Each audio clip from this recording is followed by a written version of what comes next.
Hmm.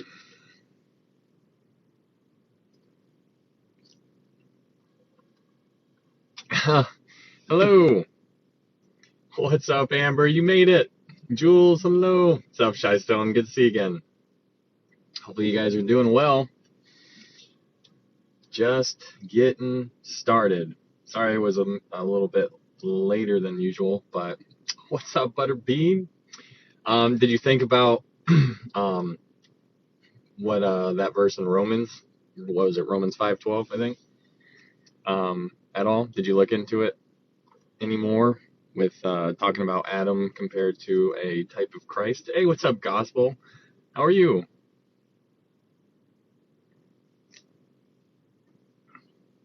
What did you come to a conclusion? Hello, trying to find you, scrolling like crazy. Here I am. What's up, Justine? Very blessed. I am the same. That's good. Good to hear too. Hello, Holly. I just love seeing the hand. I don't know why.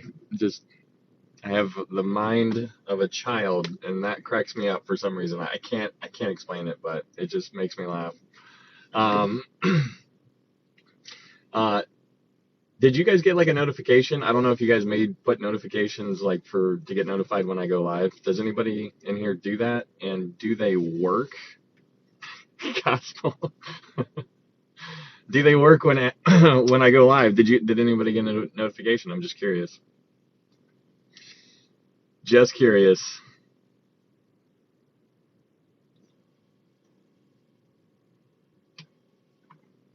What's up, Mary? Can't stay long. Just wanted to pop in and say hi. I have to catch the next one. You got one, Chad? Cool. Good. You got notified? Nice. What's up, Chad? Good to see you, man. I got notified. Awesome. I'm here. What's up? Glad you're here. I'm here as well.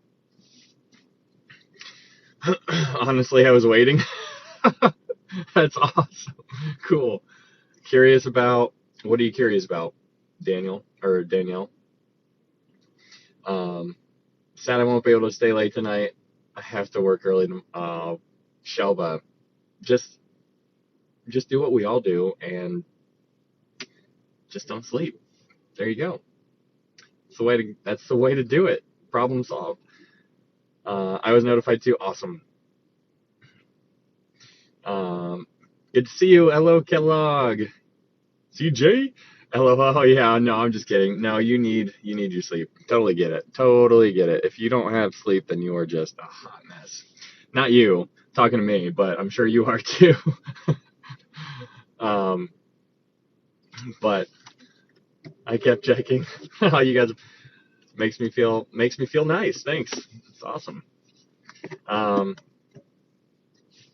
gonna start catching up on YouTube tomorrow, so I am ready for the next live. Okay. I haven't uploaded, and I'm sure Amber's gonna yell at me again because I haven't put them up yet, but it's gonna happen. I'm gonna do it. The Daniels will be up on the YouTubes. So, how do I get the notifications? I don't know. Somebody in here can probably help you out. I'm sure there's something that you just touch on your screen. Technology on your screen. Technology is crazy. Oh no, LOL. Okay, yeah, it'll be up. At least the first one, Daniel 1 and 2 will be up at least by Sunday. We need Daniel, yeah. But I'm sure somebody can say, are you doing 7 and 8 or just 7? Man, just 7, making it sound like it's just. Oh, are you just doing? No, I'm just giving you a hard time. I know what you're saying. We'll be doing 7 and 8. 7 and 8. I would never think of just doing just 7. Although just 7 is crazy. But do you do a recap on Daniel? Yeah, Mary. Hi, Jules.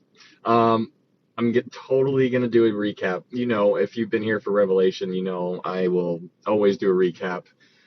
Just how it was in the Book of Revelation and that last recap on the Book of Revelation. You know, I was thinking about that because if we go through a book like Isaiah, um, I don't know how I could do a recap if we ever get to something like that, because that's got like 60 chapters in it. Can you imagine a recap of 58 chapters going into the 15? I mean, that's crazy. What's up, Big and Cheese? So what's the word today, brother? We're going to be going through Daniel 7 and 8. Hello, family. What's up? Sally, good to see you.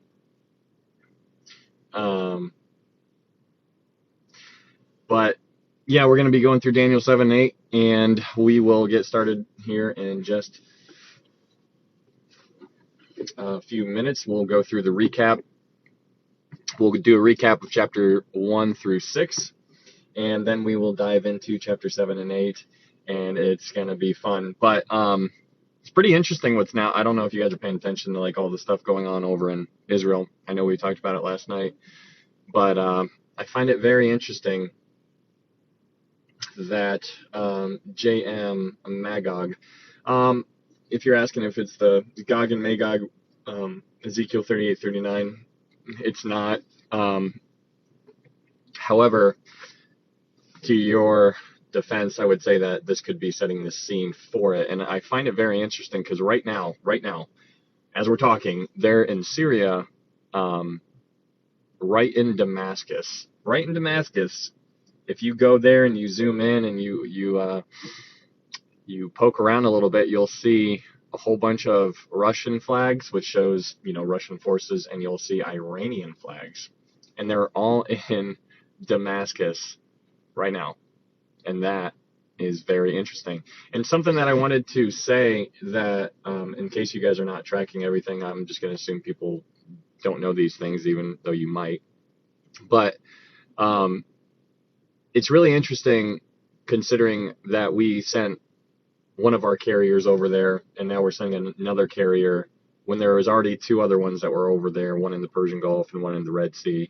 There's one in the Persian Gulf, there's one in the Red Sea, there's one in the Mediterranean, and now we're going to send another one in the Mediterranean. And so the reason why I'm even saying any of this is because I think it's very important to understand that we would not do any of these things if it was just Israel versus Hamas. And I think it's important to understand that. And so by us sending all of our carriers over there, we are saying things out, the quiet part, we're not saying it out loud, but we're saying it, that we are acknowledging that it's not, that we understand that Hamas is being backed by Iran, Iran is being backed by Russia. Like, it's not just Israel versus Hamas, it is Israel versus all of the other nations that are there, and we are there to show our support. So it's very important to understand that kind of stuff. So us sending those carriers, because Israel would have no problem just taking on Hamas if it was one-on-one, but it's not. So, yo, Ryan got 2 hours in the gym today, so I'm ready to go. Oh, man, got the swole on. Let's go. My notes on 7 are insane and fresh because I just finished 17 and was working on 18. Oh, are you talking about, were you going through the Revelation? Were you following mine, or were you going along by yourself, or what were you doing with that? Yeah, the notes are insane. So this will be really good for you. You can probably come up here and teach it, which would be so much fun. World War III brewing. Yeah, I mean, it is crazy to see all of these players on the board. It really is. Seeing them all move into place. Somebody just has to say lights, camera, and action, and we are in. Hey, I went to the store. There will be no sign for those who seek one. What's up, Jesus?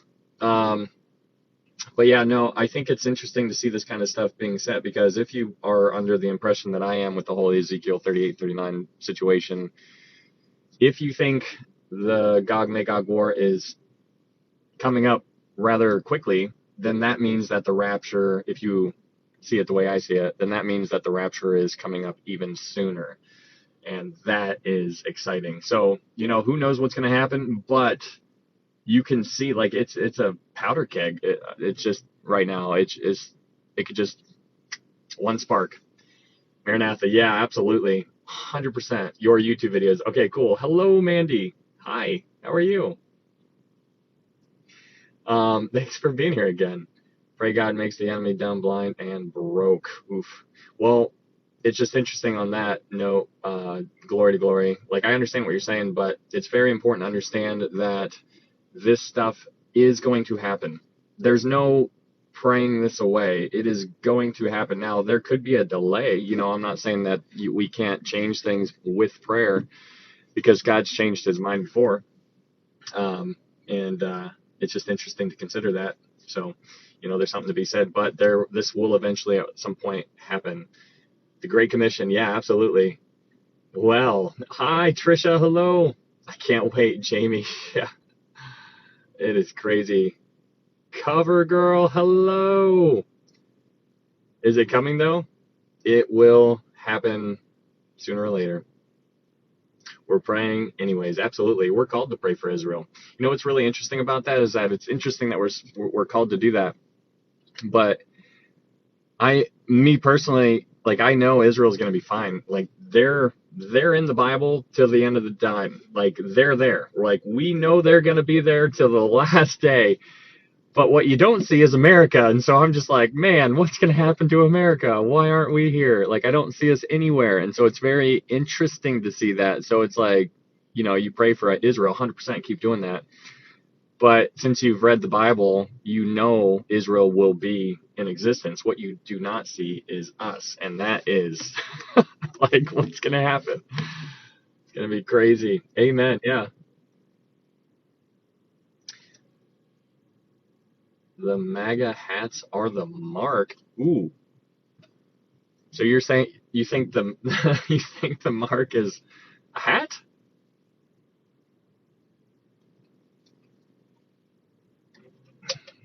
Lorraine, hello. What do you mean what's going to happen?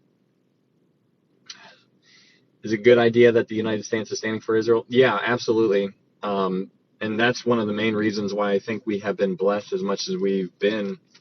If you go to the book of Genesis, I want to say like chapter 12 maybe.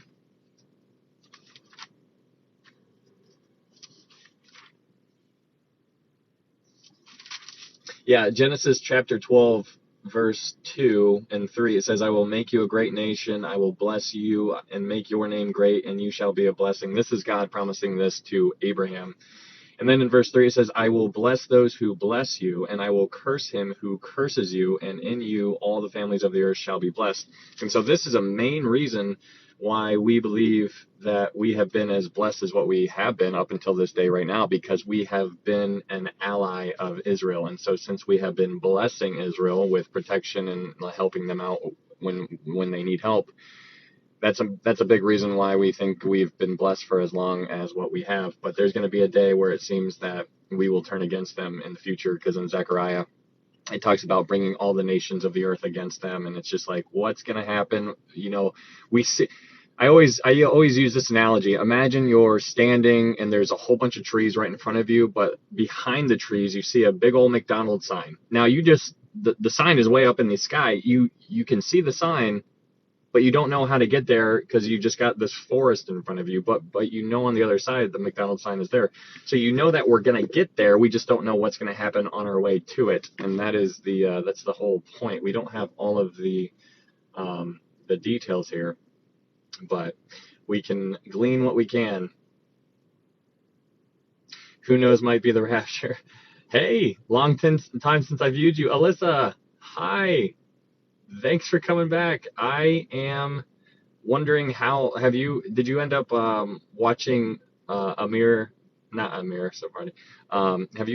you ever end up watching Nabeel Qureshi by chance? Because I remember last time we talked, you said you were kind of being pulled two different ways, and I am 100% here. If you ever have any questions, I would love to talk to you about this kind of stuff. But and if you want to come on up right now, Alyssa, feel free to, because now would be a great time before we start the recap in the book of Daniel. Sometimes you can't see the forest through the trees. That's right. That's right. I pray for those in Christ and Israel to give the word of God. I wonder, do more come to Christ than more? You know what, Amy? That's a great question, and I was thinking about that too, because it's really interesting to think about what's going on right now. Because I had this thought today, and I was thinking, it is unbelievable how many people who could care less about the Bible are now hearing it because they can't get away from the words Ezekiel 38 and 39. Even though it's not here, people are talking about it, and it's going to be in threads or videos, and they see it and they don't know what it means, and so then they research it and they're like, what are these guys talking about? And they're like, okay, Revelation, what's that? And then they hear this, they hear this, they hear this, and they have no idea, but they're hearing the word of God, and it's because of the war. And it's interesting to see how things kind of play out, right? Like, nobody was talking about this, and it makes me go back to just another example of this kind of thing happening is when Tim Tebow, when he was playing in that football game, he had John 3:16 under here. You know how they had the black paint right there? Well, on his, he had John 3:16 there, and so every time the camera like zoomed in right on his face, everybody watching that game saw John 3:16. And if you have not heard that story about what happened during that game, you really need to go look it up because it will give you goosebumps. But I can paraphrase it if you would like. But during that game where John 3:16 was under his eyes, he threw like 316 yards. He had 3.16. Like every statistic in football, he had 3.16 or 31.6 or 316 feet. It's unbelievable. And so my point in bringing that to this example here is because nobody knew that kind of stuff. John 3:16 was the most Googled. You know how it tells you the top trending, like what people are searching in the world? John 3:16 was number one after that game, and that is amazing. And so the same kind of concept is happening right here, right now, because people are paying attention to Israel. And even if they had no idea where it was, if they don't know anything about the Jewish culture, they now have all of this knowledge that they never had before. And it's really, really interesting to see how God uses terrible things to further his kingdom. I hope you guys can see that because that's what's happening, at least here in America. People are paying attention. And it's kind of neat to see. Whether they come to know Christ, I don't know, but they're at least gaining understanding about it all.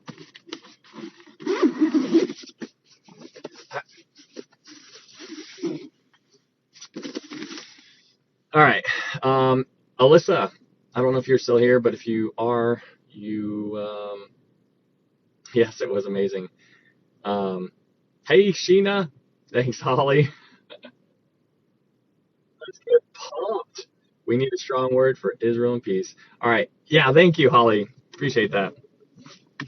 All right. Who's he talking about? Tim Tebow? Yeah, that's what we were just talking about, Tebow.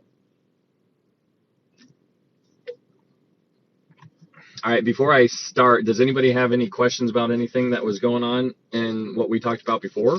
Because now's the time to ask, and if you do not, then that's fine. If you want me to quiz you, I can. That didn't work out too well last time. Nobody got it right. The one question I asked, and it was crickets, just like, oh, which is fine. And the 10 kings, yeah, we're going to be talking about the 10 kings tonight. I just added my first notebook page in the Bible for Revelation 17 with notes. Quizzes are good, yeah. Revelation 17, Amber. Oh man, it might be the most difficult chapter in the Bible to really go through. I mean, I was dreading that. And who are the 10 kings? Shelba.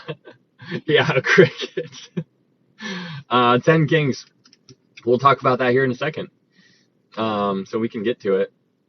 The 7-year peace treaty, Michelle. Yeah, 7-year peace treaty hasn't happened. That's the one that you were just talking about from last month, where everybody was talking about the Revelation 12 sign happening at the same time. Yeah, that has not. I mean, there is treaties signed. Was it the treaty in the Bible in Daniel 9, 24 through 27? No, but we know that is going to happen sometime in the future. On top of in regards to the Revelation 12 sign, that is a very misleading title for people who don't know the Bible, because if you don't know the Bible and you just hear the Revelation 12 sign, you're just going to go to the Bible, open it up to chapter 12 in Revelation and be like, holy cow, we're in the middle of the tribulation right now, because this video out here on TikTok is calling this the Revelation 12 sign, and I'm reading Revelation 12. I see the sign. We must be in the tribulation. So you need that. These people don't understand the context, and they labeled it, and it was a misleading label. But that constellation with the comet and the child and all this and that, it was not the Revelation 12 sign, just so you are aware. Carly, hi. How are you? Y'all gonna watch the sky? Oh yeah, that eclipse is tomorrow. I forgot about that. Thank you for answering my question. I really appreciate it. Absolutely, Michelle. Yeah, that eclipse tomorrow is gonna be interesting. I hear quizzes are hard. Okay, I'll ask you an easy question. Here we go. The first question, to see if you guys can remember. The first 6 chapters of Daniel are historical, but what are the second 6 chapters of Daniel? There's the question. Hello, Saints. The first 6 chapters of Daniel are historical, but what are the second 6 chapters of Daniel? I'm good. Spent a little time in the Word tonight. Awesome. Yay, just going on. Yeah, 6 through 12. Let's go, Grandma Barbara. She got it right. Okay, yeah, prophecy, vision is what it's going to be. Nice, Evelyn. Prophetic, perfect. Good job, guys. Okay, so that was easy.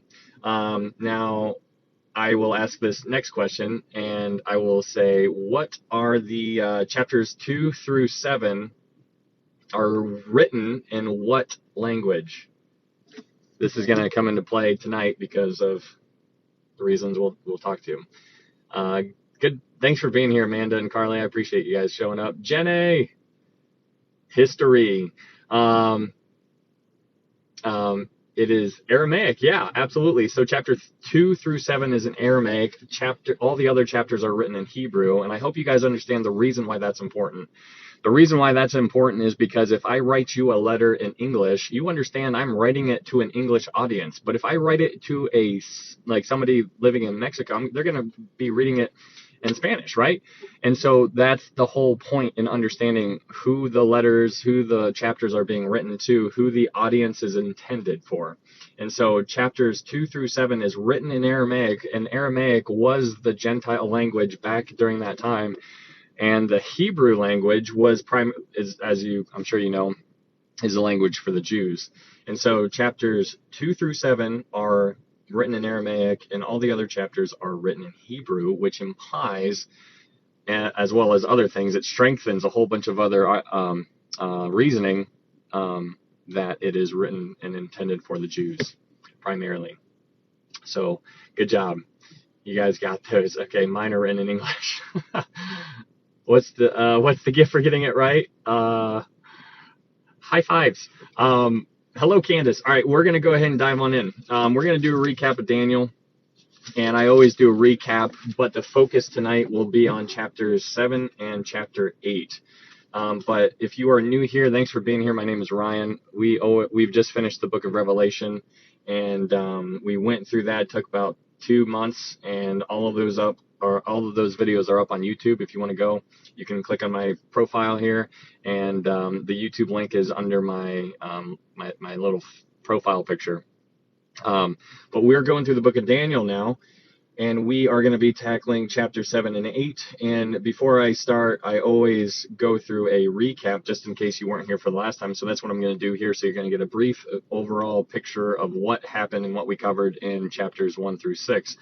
But before you can even get into the book of Daniel, obviously you can just open it up and start reading chapter 1, verse 1. But it's important to understand the context, the groundwork that leads up to the book of Daniel. And so that's what I'm going to talk about here. And it's important, before the book of Daniel starts, there were 3 different sieges on Jerusalem. Okay, so King Nebuchadnezzar shows up, and he goes and lays a siege on Jerusalem, and they get defeated. Jerusalem gets defeated. And during that siege, during the first siege, King Nebuchadnezzar, he goes into the house of God, the temple, Solomon's temple. He goes into that temple and takes some cups, takes some instruments and some other things, artifacts, and he takes those things home with him to Babylon. He also takes some of the children, which were he was going to raise them up to be Babylonian. And Daniel, Shadrach, Meshach, and Abednego were 4 of those people that were captives. And so that's what's happening. So that happens during the first siege. Well, then after a while passes, there's a guy, he's the king at the time of Jerusalem, King Jehoiakim. He rebels against King Nebuchadnezzar, and he gets defeated again. And then his son, Jehoiachin or Jeconiah, he becomes king. He is an 8-year-old boy who is king of Jerusalem at the time.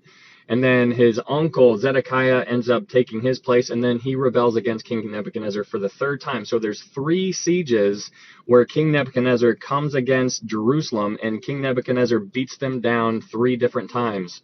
On the 3rd time where King Nebuchadnezzar, he basically, you can get a sense that he's like, all right, I'm tired of this.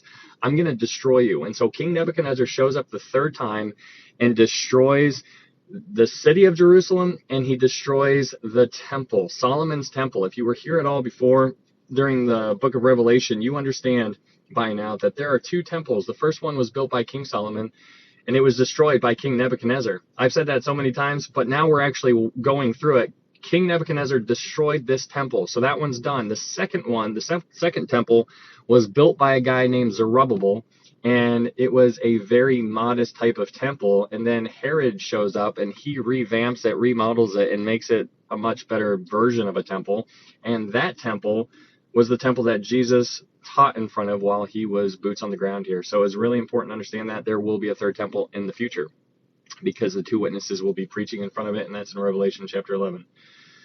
So that is the underlying situation here leading up to the book of Daniel. So after you understand that, now you can go to Daniel chapter 1, and when you go to Daniel chapter 1, you are introduced to Daniel, obviously, but in Daniel chapter 1 verse 2, it says, "And the Lord gave Jehoiakim, king of Judah, into his hand," into King Nebuchadnezzar's hand. And I need you to understand how big that is, because, yeah, King Nebuchadnezzar won, but God was the one who allowed this to it. It says, the Lord gave the king of Jerusalem. Now, mind you, when you hear king of Jerusalem, that's God's chosen people. Those are his people. So you could read this a different way by saying, and the Lord gave his own people to King Nebuchadnezzar.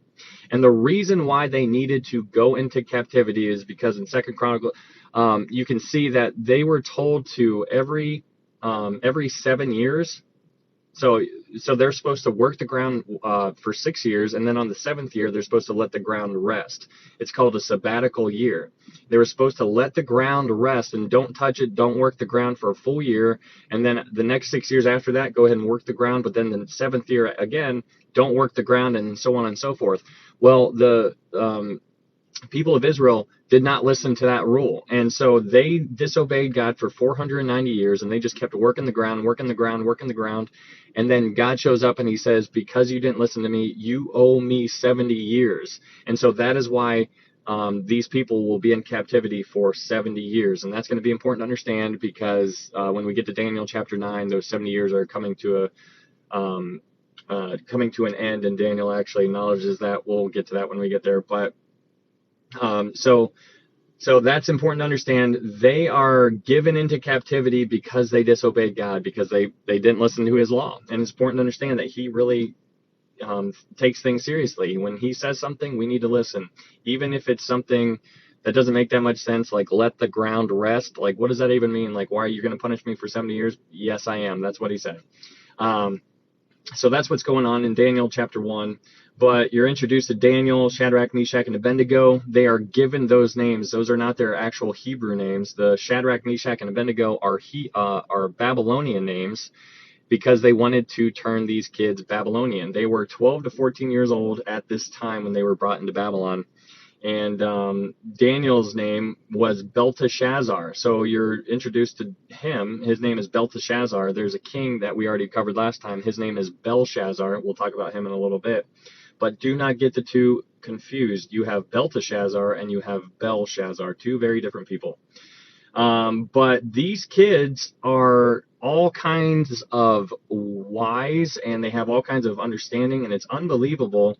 And I always bring you guys back to Deuteronomy chapter 6, verse 7 through 9, or Deuteronomy 6, verse 4 through 7 or 4 through 9. But when you read those verses, you see a picture of homeschooling. These kids were brought up correctly in their house. They learned everything that they knew, not from sending them to a public school, not from sending them off to daycare or anything like that. These kids got taught up in the right way because of their home life. And it is important to understand that we need to do that in our own world. If you have kids, you should be giving them Jesus every single day. You get, when you sit down with them at eve, before they go to bed, when they wake up, like Jesus, Jesus, Jesus, give him to them. And that's how you drill it home. So that's important to understand. That's why they knew all the things that they knew, because they were brought up right. Anyways, these guys are standing before King Nebuchadnezzar, and he finds them 10 times better than everybody else, which is unbelievable. But then you get to Daniel chapter 2, and then in Daniel chapter 2, you learn a little bit about King Nebuchadnezzar. King Nebuchadnezzar was a very, very decisive guy. When he said something, he didn't wait or hem-haul around it. He just made the decision, and he's like, this is happening. You're dead. If you make me mad, you're dead. If you make me happy, I'm going to give you things. But if you make me mad, I'm going to cut you into pieces.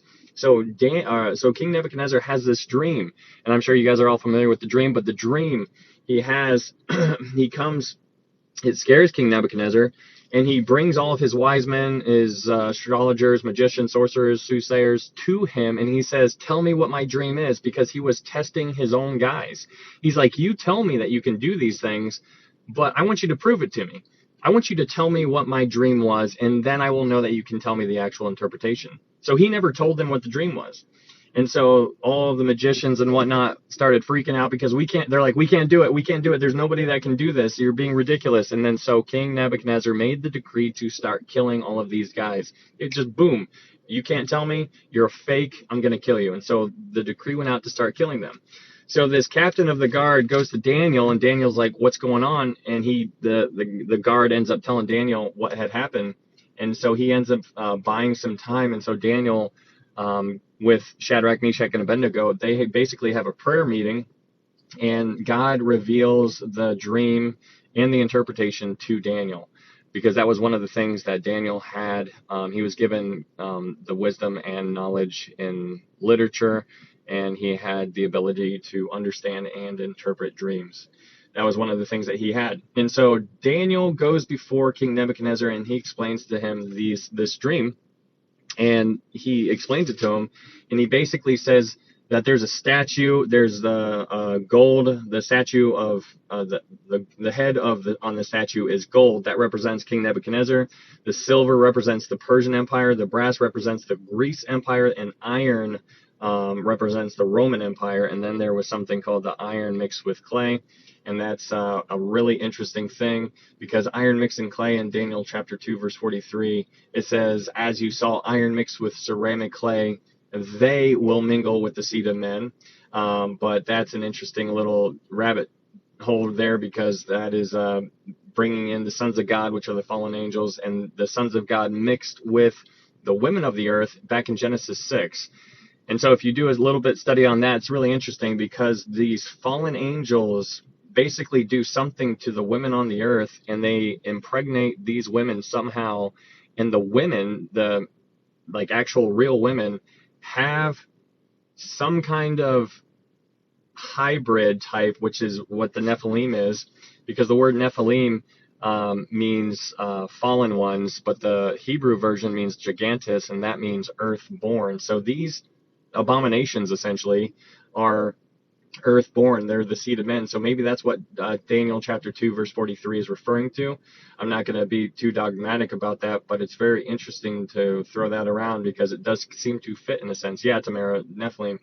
But then so he interprets the dream to King Nebuchadnezzar, and he basically gives him a forecast of all of the empires that are going to be happening in the future. Babylon being number one, that's King Nebuchadnezzar. He tells them that real time. Tamra, sorry. King Nebuchadnezzar, he is Babylon, that's the head of gold. Persian Empire is going to come after Babylon, and then after Persian Empire, the Greece Empire, after the Greece Empire, then the Roman Empire. So he gives them a forecast of all of these things that are going to happen in the future. And King Nebuchadnezzar is like, okay, cool. And he basically worships Daniel because of the God that Daniel worships. And so King Nebuchadnezzar is introduced to the God of Israel in a very, very real way. And he basically in Daniel chapter 2, verse 46, it says, then King Nebuchadnezzar fell on his face prostrate before Daniel. Prostrate can just mean worship before Daniel, and commanded that they should present an offering and incense to Daniel. Then the king answered Daniel and said, truly your God is the God of God, Lord of Lords, Lord of kings, and a revealer of secrets. So you're seeing King Nebuchadnezzar is acknowledging that Daniel's God is the God. You're seeing that happen here in chapter 2. But things are going to change. It's really weird how this King Nebuchadnezzar, he's the king of the world in this sense because he's top of the pyramid here as a superpower in the world at this time. But then you get to Daniel chapter 3, and it seems that King Nebuchadnezzar had forgotten everything that happened in chapter 2, because in Daniel chapter 3, he makes a statue of gold of himself. And it comes down to it to where when all the music is played, that everybody should fall down and worship the idol. Well, as the story goes, Shadrach, Meshach, and Abednego do not fall down and bow before the statue. They are brought before the king. And I want you to understand that I need you to make that, like you've heard that story a million times. We unpacked it quite a bit when we went through it, but make it real. Make it real in your mind. Imagine being one of those Shadrach, Meshach, and Abednego. Imagine being one of them. Imagine the king's guard showing up and saying, hey, come with us. The king wants to talk to you, or something like that. Imagine the adrenaline. Imagine what the conversations were on the 15, 20-minute walk to the king. Imagine all of these things. How did they feel?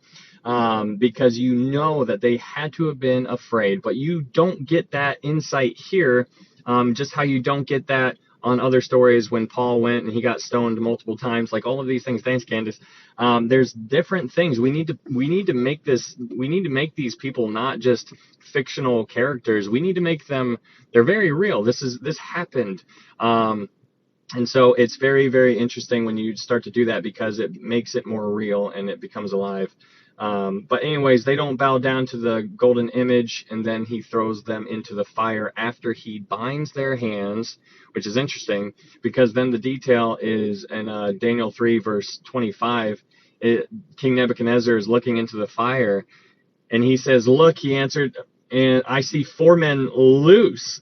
That's interesting that it says loose, because they were thrown in bound, and now he says, I see 4 men loose, which means that the fire only ever touched the rope that Shadrach, Meshach, and Abednego were bound by.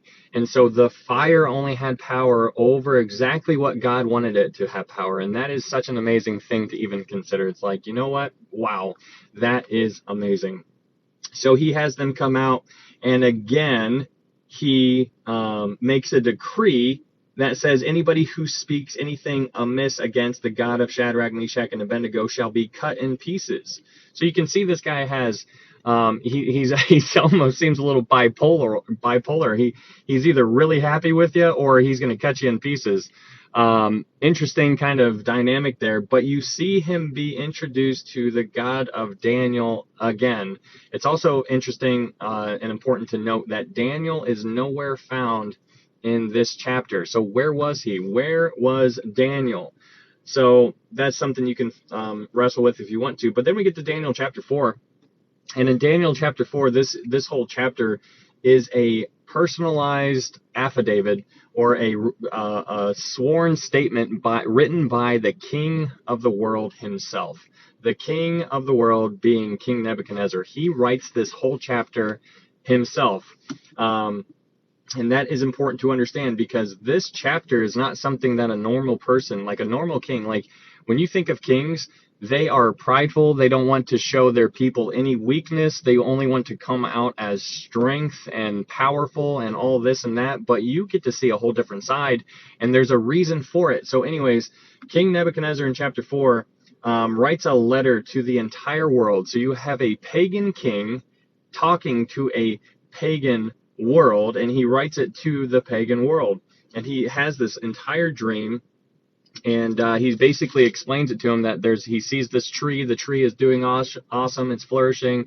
It's feeding a whole bunch of people, and he's seeing this dream, and then he tells Daniel the dream, and Daniel interprets it for him.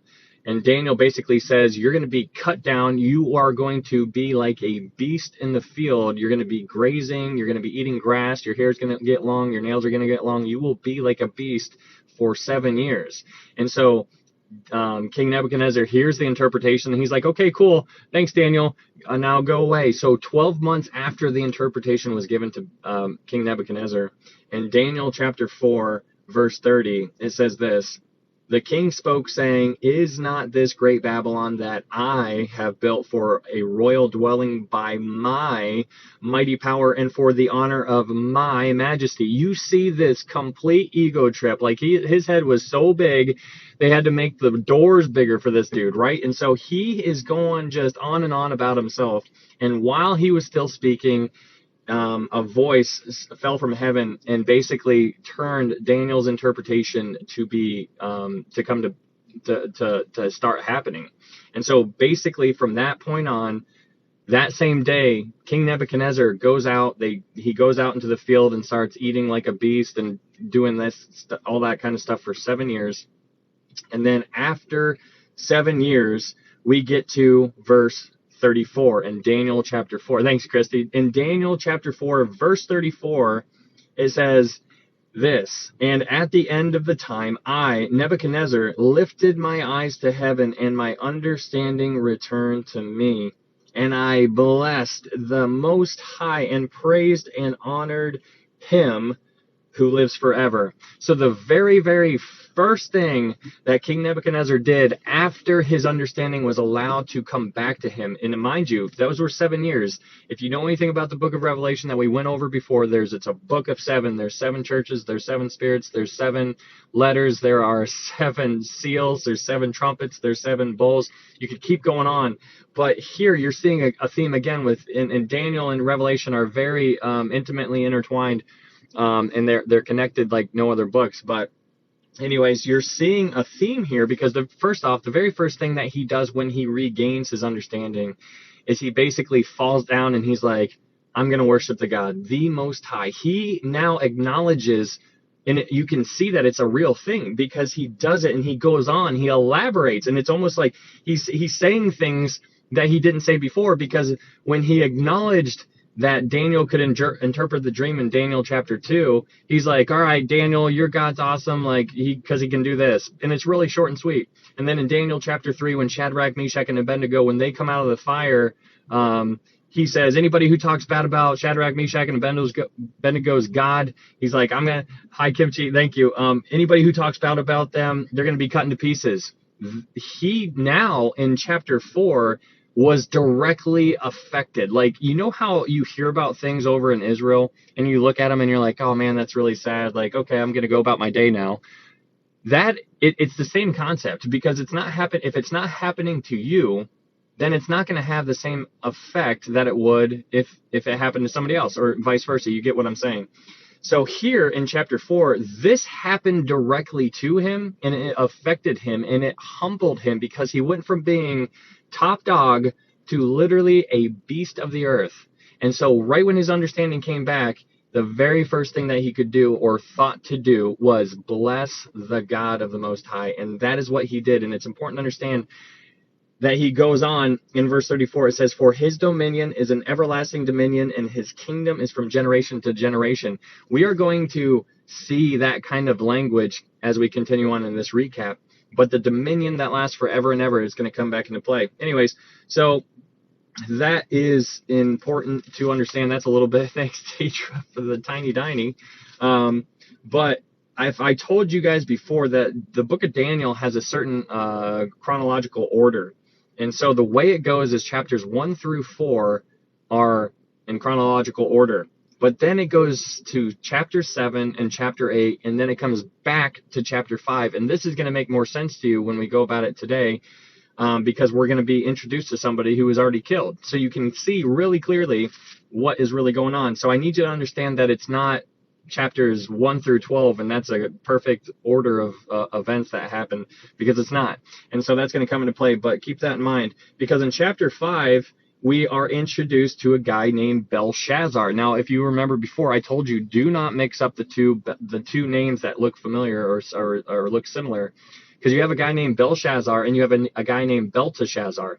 Belteshazzar is Daniel. That is the guy. Daniel's the key player here in this book. You have Daniel, but then you are introduced to this guy in chapter 5 whose name is Belshazzar. Belshazzar is the grandson of King Nebuchadnezzar. So I need you to understand that King Nebuchadnezzar has passed away from being king. He's gone. He's dead. And now King Belshazzar is now king of Babylon. So that is important to understand. So basically in chapter 5, we see the fall of Babylon is what happens here. I want you to understand there's a difference between the fall of Babylon and there is something called the doom of Babylon. The fall of Babylon is just Babylon, the empire is falling. The doom of Babylon is where it will be destroyed.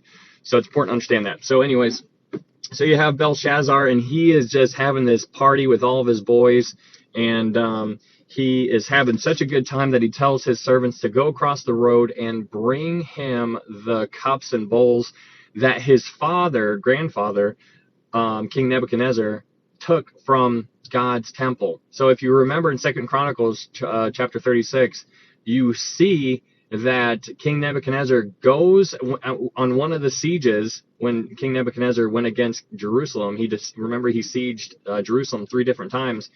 When King Nebuchadnezzar sieged Jerusalem, one of the times he took some of the cups, some of the bowls, some of the instruments, and he took some of those things. He went into God's holy temple, took those things, and brought it back to his temple, which was a pagan temple, and he put those things in there. So now in Daniel chapter 5, King Belshazzar tells his servants to go across the street and get those cups and those bowls and bring them to him so that him and his people can drink out of them. Now, there's one thing, if there's anything like poking the bear, that's essentially what happened, because as this happened, they were drinking, have a great time. While they were doing that, a hand appeared and started writing on the wall, and King Belshazzar saw it, and he basically he's like, get all my sorcerers, magicians, get them all in here. Anybody who can tell me what the writing on the wall is, I will give them a third of the kingdom, or make them third in charge. And so that's interesting. So all of the sorcerers and magicians come in, and nobody can do it. And then you are introduced to the queen. This is King Nebuchadnezzar's wife. So this is King Belshazzar's grandmother. So she still has a place of honor in the kingdom, apparently. And she was not there. She was not partaking in this just debacle that was going on, and basically how they were doing all these terrible things, mocking God. But she walks in and she says, "O king, live forever. There is a guy in the kingdom," referring of Daniel, "who has the Spirit of God within him, who can tell you the interpretation." And she doesn't say who might be able to tell you. She says who can interpret this for you. And so it's important. It's interesting to see this lady's perspective, right? Like, again, put yourself in her shoes. She walks in, she sees her son or her grandson like freaking out, and she says, "Calm down. Like, I know you're an idiot," because that's what he was acting like. And she's like, "There's a guy in here who I know can help you out." And so that is important. So she tells him about Daniel. Daniel shows up, and King Belshazzar says, "If you can tell me what the writing on the wall is, I will give you all of these things." And he's like, "I heard about you." And he was basically talking Daniel up. And he was trying to give Daniel all of these things. And then Daniel answered and said, in Daniel 5, verse 17, it said, "Then Daniel answered and said before the king, let your gifts be for yourself and give your rewards to another." So he's like, I don't want any part in what you're doing right now because you are mocking my God. And he basically gave him a history lesson on his grandfather, King Nebuchadnezzar, because Daniel and King Nebuchadnezzar had a bond that you can see and kind of feel when you're going throughout chapters 1 through 4. There's a strengthened bond between the two of them, which is really neat. And so Daniel shows up and basically dresses down the king. He shows up and he says, "King, you're an idiot. Your grandfather, everybody was afraid of him. He was able to do this, and this, and he was still prideful. And you have the ability to look back on what he did and you are still making the same mistakes that he did. You're not learning, is what he was telling them. So anyways, he told him what the writing on the wall meant, and it basically means numbered, weighed, and found wanting. In verse 25, it says, many, many tekel upharsin. And that means, verse 26, it says, God has numbered your kingdom and finished it. Verse 27, you have been weighed in the balances and found wanting. Verse 28, your kingdom has been divided and given to the Medes and Persians. And it's important to understand, you guys always need to go back to Daniel chapter 2, because in Daniel chapter 2, what you see is a statue that King Nebuchadnezzar had in his dream. Remember the gold, the silver, the bronze, and the iron? That is important to understand why the Medes and the Persians are now being brought up in Daniel chapter 5, verse 28. So I need you to see the picture here. So there's this party that's going on. They're all getting drunk. Daniel shows up and interprets the dream, or the handwriting on the wall, and he is now saying that you've been found wanting, and the Medes and Persians now have your kingdom. So you can understand what the heck was going on during this party that they were having. During this party, just think about all the background story that you don't know, because if you were here before, I explained it all, because the Persian Empire was going city to city, basically defeating it, making their way to Babylon. But the Babylonians thought they were undefeated or undefeatable, and they were just behind their double walls, and they thought that they could not be touched. Well, if you were just a history lesson, there was a water that ran into the city of Babylon, and nobody could get through it because the water was too high. But what the Persian army did, they went and they set up a dam at night, blocking the water. They cut off the water, and then all the Persian soldiers just walked straight on in at nighttime, and they took over the city of Babylon without even a battle. And so there were people living in Babylon who were there for like 3 days, who didn't even know that they were defeated. They were just in there just having, like, oh, what are those guys? Like all of a sudden they're like defeated. People didn't even know because there wasn't even a battle. And so that's important to understand.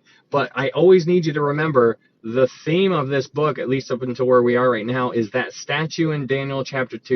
You need to understand it, because if you don't understand that, then you're not going to understand what we're going into tonight. So the statue in Daniel chapter 2, I'm going to stop there for a second and ask you guys a question. Or do you guys understand Daniel chapter 2 and the significance and how it's a forecast of how the main empires are going to transpire throughout time? Do you guys understand that? Is there anybody that does not? Because I don't want, it's, boy, mom, no, you don't understand? Okay.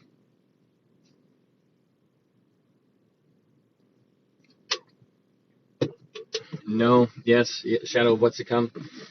Not fully. Please please explain for me and my app. Yeah, in Daniel chapter 2, I'll do a quick thing on it just because I think it's really important. But in Daniel chapter 2, King Nebuchadnezzar has a dream, and he sees in his dream he has a statue. There's a statue of a man standing.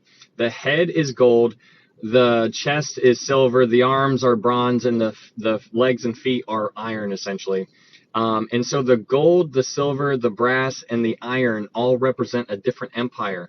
And that's an empire all throughout time. So the first empire is gold. That's Babylon. The second one is silver. Silver represents the Medes and the Persian Empire, which is going to be coming. Right now we're in the Babylonian Empire, but what's coming up next is the Medes and Persian Empire.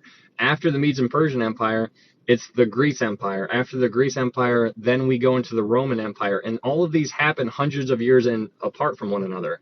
So I want you to, basically, the way I try to look at it is, let's say that there's, let's say you have like 700 years total. And I'm just ballparking just to help you visualize this.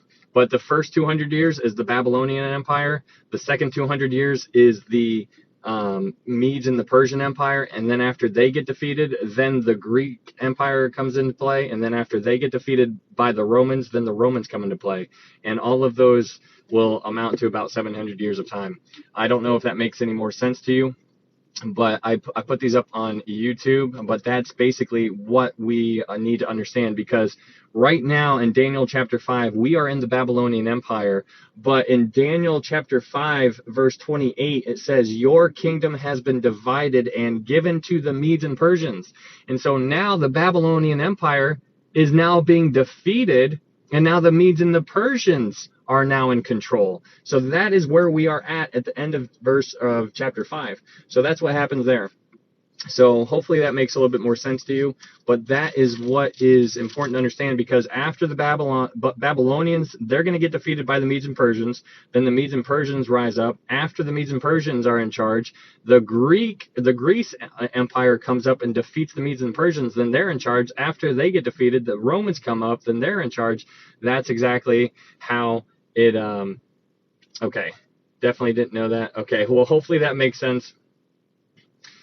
Hopefully that explains things a little bit more clear for you. Hopefully. It's difficult to understand. The book of Daniel is very complex, and you bounce all over the place, and it's important to understand it from all different angles. So that is what we went up to into Daniel chapter 5. But there's some really neat prophecies that we unpacked, and I would encourage you to go back through them, because we went to in Daniel chapter 5 verse 6. What you see in Daniel 5 verse 6 is, you see when the king sees the writing on the wall, he literally poops himself. Like, there is poop all over there. Like, and so it's funny, because that was a prophecy fulfilled, because in Isaiah chapter 45, if you go to Isaiah chapter 45, King Cyrus shows up. King Cyrus, there was a question, can you explain how the Romans were cut in pieces? The Romans were cut in pieces. Are you talking about...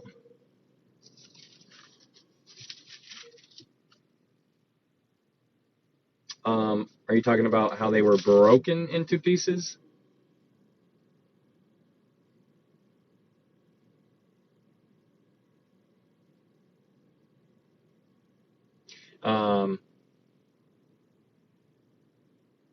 Is that what you're talking about? Yes. Oh, okay.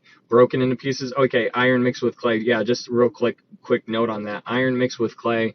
The reason why, so the Roman Empire, we're gonna talk about that into the future too. But just so you're understanding for when we can go from here to there, because that's going to come into play later on. But the Roman Empire was never defeated, and so that's why it's important to understand. There was never, like, they just crumbled. That's basically what it was.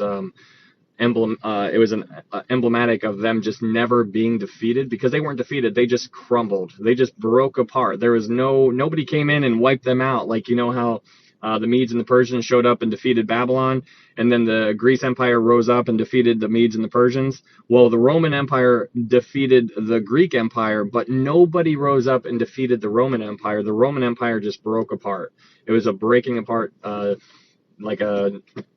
it wasn't by any kind of other power. They just kind of dissolved in a sense, but they're going to come back into play, and that's why you can look at them as Rome 1 and Rome 2, or Rome and then the revived Roman Empire, because that's what we talked about in the book of Revelation, and that's very important. We will unpack that a little bit more. What denomination are you? I am a Baptist, independent Baptist. So that's what we talked about there, and so then I will continue on. But at the end, or at the beginning of chapter 6, I think it's important to understand, when the Medes and the Persians defeated Babylon, there's a guy, he was in charge of he was in charge of the Medes and the Persians. The reason why it's called Medes and the Persians is because King Cyrus was in charge of the entire empire. He was a Mede and he was a Persian. So, because his mom was a Mede, his dad was a Persian, so that's why it's called the Medes and the Persian Empire. So a lot of people refer to it as the Persian Empire, because it was primarily Persian. But whenever you hear the Medes and the Persians, that's the idea behind it. So hopefully that will shed some light on that kind of stuff. But the Medes and the Persian, it's just the Persian Empire. But the king of the Persian Empire, his name is King Cyrus. And so it's really neat. Actually, let's go there. Let's go to Isaiah chapter 45, because this is one of the neatest things. So just to set the stage for this, is that in Daniel chapter 5, you see the king of Babylon gets killed. He gets eliminated, right? Like, he gets assassinated. And then the Medes and the Persians show up, and now they're in charge. So the king of the Persian Empire walks into Babylon, and that guy's name is King Cyrus. So Daniel goes up to King Cyrus, and he hands him a scroll, and the scroll is about 150 years old, and it is a personal letter to King Cyrus. And this is really, really neat. So if you go to Isaiah chapter 44, verse 28, and then we'll read into chapter 45, but Isaiah chapter 44, verse 28, it says this: "Who says of Cyrus, he is my shepherd, and he shall perform all my pleasure, saying to Jerusalem, you shall be built, and to the temple your foundation shall be laid." In chapter 45, verse 1, "Thus says the Lord to his anointed, to Cyrus, whose right hand I have held, to subdue nations before him, and loose the armor of kings, to open before him the double doors, so that the gates will not be shut. I will go before you and make the crooked places straight. I will break in pieces the gates of bronze and cut the bars of iron. I will give you the treasures of darkness and hidden riches of secret places, that you may know that I, the Lord, who call you by your name, am the God of Israel." So King Cyrus is not a Christian guy. He doesn't know what's going on. He just shows up after they conquered Babylon without a battle. He walks in. Daniel comes to him. He hands him this scroll, and Cyrus opens the scroll, and there is a written letter directly to him from God. And God is basically saying, you're going to be rebuilding my temple. You're going to be doing this for me. That is unbelievable. So that's amazing. That is a prophecy that's fulfilled. That happened about 150 years before Cyrus was even born. And that is really neat. But that takes us to Daniel chapter 6. And in Daniel chapter 6, we are introduced to another famous story that everybody pretty much knows, but when you think of Daniel, you think of the fiery furnace and you think of the lion's den. Well, in Daniel chapter 6, this is the lion's den. So in this chapter, a lot of people have heard it before, but I tried to make you see it in a different way. But in verse 4, there were 122 people that were looking for something that they could blame Daniel with. So these were governors and satraps and all these other people who were in charge of the kingdom at the time. They all came together, and they were all looking for something wrong so that they could blame Daniel and get him killed, because that's how much they did not like this guy. And so they finally made the King Cyrus, King Darius, who was in charge. So there's two kings, so I need you to understand that. That's also important. In the Persian Empire, the top king is Cyrus. The king underneath him was a guy named King Darius. King Darius, he's in charge of Babylon at this time. So Babylon was just like a capital at the area. So King Darius is in charge of Babylon. So that's where Daniel is right now. So all these guys conspire against Daniel and it's basically a level of entrapment. And they have King Darius create a law that says if anybody worships anybody other than King Darius, then they shall be thrown into the lion's den. And so the king ended up signing it. And it's also important to understand that during King Nebuchadnezzar's reign, that whatever law he wanted to do, he could do. And he could change it just by the word of the king, and he could do whatever he wanted to. But that's not how it was during the Persian Empire. So the Persian Empire worked differently. So whenever a law was put in stone, there was nothing to change it. Not even the king himself could change it. And so they tricked the king into doing this law because he didn't know their intentions. And so he created this law not knowing that it was going to be hurting his friend, because he really liked Daniel. And so anyways, they entrap Daniel, because Daniel goes back home and he still just does what he does. He doesn't care. He knew about the law, and he still went home and he prayed openly 3 times a day. And then they all went before the king, and they said, this one of the captives from Judah is disrespecting you, and he needs to be thrown into the lion's den. The king tried to get his way out of it, but it didn't change anything, so he had to throw Daniel into the lion's den. Anyways, as the story goes, Daniel comes out of the lion's den, and he was not touched at all by any of the lions. And after the king brought him out of the lion's den, he ended up throwing all 120 of those guys and their wives and their children into the lion's den. And that is very, very interesting. But there's a lot of stuff that we can take away from those kind of stories, and I unpack a lot of that stuff. If you guys are interested in it, I will be putting those things up on YouTube hopefully this weekend. But that's what's going on. So if you weren't here, hopefully that caught you up, and if you were here, hopefully you picked something up that you didn't catch last time, because I know it's a ton of information, and it's difficult to really try to break it down and unpack it and say it in ways that it can be understood simply. But hopefully you guys are able to pick up a little bit something here and there. Chief representatives of the okay, yep. Never knew that. Yeah, there's a lot. And he was sorry about it. Yeah. But thanks for being here, guys. If you're new here, we're going through the book of Daniel. We already finished the book of Revelation. We've been with you, Ryan. Nice. That's awesome. Thank you. I appreciate it. I want you to know that we're going through the book of Daniel right now, but the whole point of this whole live is I want you to know beyond a shadow of a doubt on how you can know for sure you can get to heaven, and that is by understanding and believing that Jesus is God's Son, that he led a perfect life, and that he died on the cross for your sin. And then he rose again on the third day, and that's all labeled and structured in 1 Corinthians chapter 15, which is where you can find the gospel. But I need you to know how you can know for sure you can get to heaven, because I also want you to understand that there are many people who go to church. There are many people who listen to Christian music. There are many people who do this and this and this who think they're going to heaven, and they are not, because the Bible says in Matthew that many will say in that day, paraphrasing, Lord, Lord, did we not do all of these things in your name?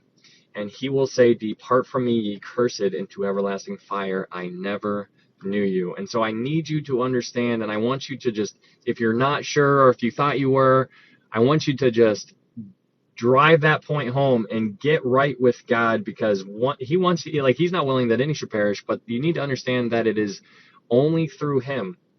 It's not by being a good person. It's not by, giving money to the church or anything like that. It's not by baptism. It is by what Jesus did on the cross, and it is by Christ and Christ alone. And Ephesians 2:8-9 sums it up simply. It says, for by grace are you saved through faith, and that not of yourselves. It is the gift of God, not of works, lest any man should boast. So it's nothing you can do. It's all about what he did. So hopefully, if you guys have any questions about that, feel free to shoot me a message. I would love to talk to you about it. But thanks, Christy. I'm going to read some of these, and then we will get into Daniel chapter 7. Doesn't the story of Daniel somewhat remind you of the story of Joseph? Story of Joseph.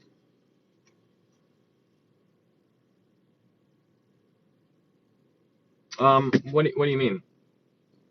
Pre, mid, or post-trib rapture? Sorry, not trying to interrupt. I was looking into it today. Oh, no, you're not interrupting. I appreciate how respectful that came across. Thanks, Justin.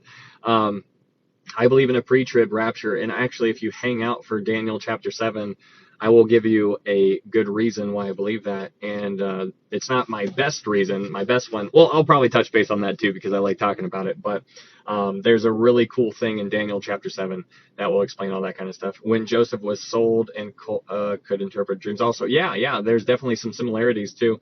That's another thing that's really neat about Daniel and Joseph. The only thing that came to mind when you said that was that there's nothing, out of all the people in the Old Testament, there's nothing bad said against Daniel or Joseph, that there's no evil spoken. Now, obviously, they were not perfect by any means, that they sinned, of course, but it's interesting that there's none documented on Joseph or Daniel in the Bible, and that's very interesting. So there's another comparison too. I think it's really important to pay attention as you're going throughout Scripture. If something reminds you of something you've heard before, don't just brush it off. It's there on purpose. If you can imagine the parallels from Genesis to Revelation to Leviticus to 1st, 2nd, 3rd John, Jude, like they're all over the place. They just keep ping-ponging off of each other. There's a saying out there that's wonderful. It says the New Testament is in the Old Testament concealed, but the Old Testament is in the New Testament revealed. And what that means is that the people in the Old Testament had no idea what they were talking about or what they were prophesying of or who this or that or what, and like nothing made sense. But when you take the Old Testament and you put it in the New Testament, now it all makes sense. And that's what's important to understand. The people back then had no idea, for the most part, what they were writing about, who they were writing about, where, what the heck, all of these things. But in the New Testament, they now had the answers to those questions, and it was really neat. And now you and I have a different perspective from all of those people back then, and what those people back then would give to be able to see and experience what we are going through. I mean, we often look back and be like, oh man, I wish I could have been there or seen this or been with, or whatever. Like, they wish they could come here because the Holy Spirit is number one. Like, they cannot wrap their minds around that. Like, that doesn't even make any sense. The church was a complete mystery to these people. They don't understand. Praying? What do you mean you could pray to God right here in my truck, or you can pray in your house? Like, what does that even mean? Like, you have to go before a priest, don't you? No. And so that's what's different. Like, there's a big, like, you look back and think you wish it could be there, but no, they wish they could be here because this time is the time to be here. So this is another good thing about expanding the family. Yeah.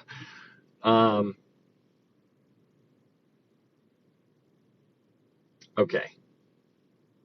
Yeah, both teenagers, absolutely, CJ. Nothing new under the sun. Nothing new.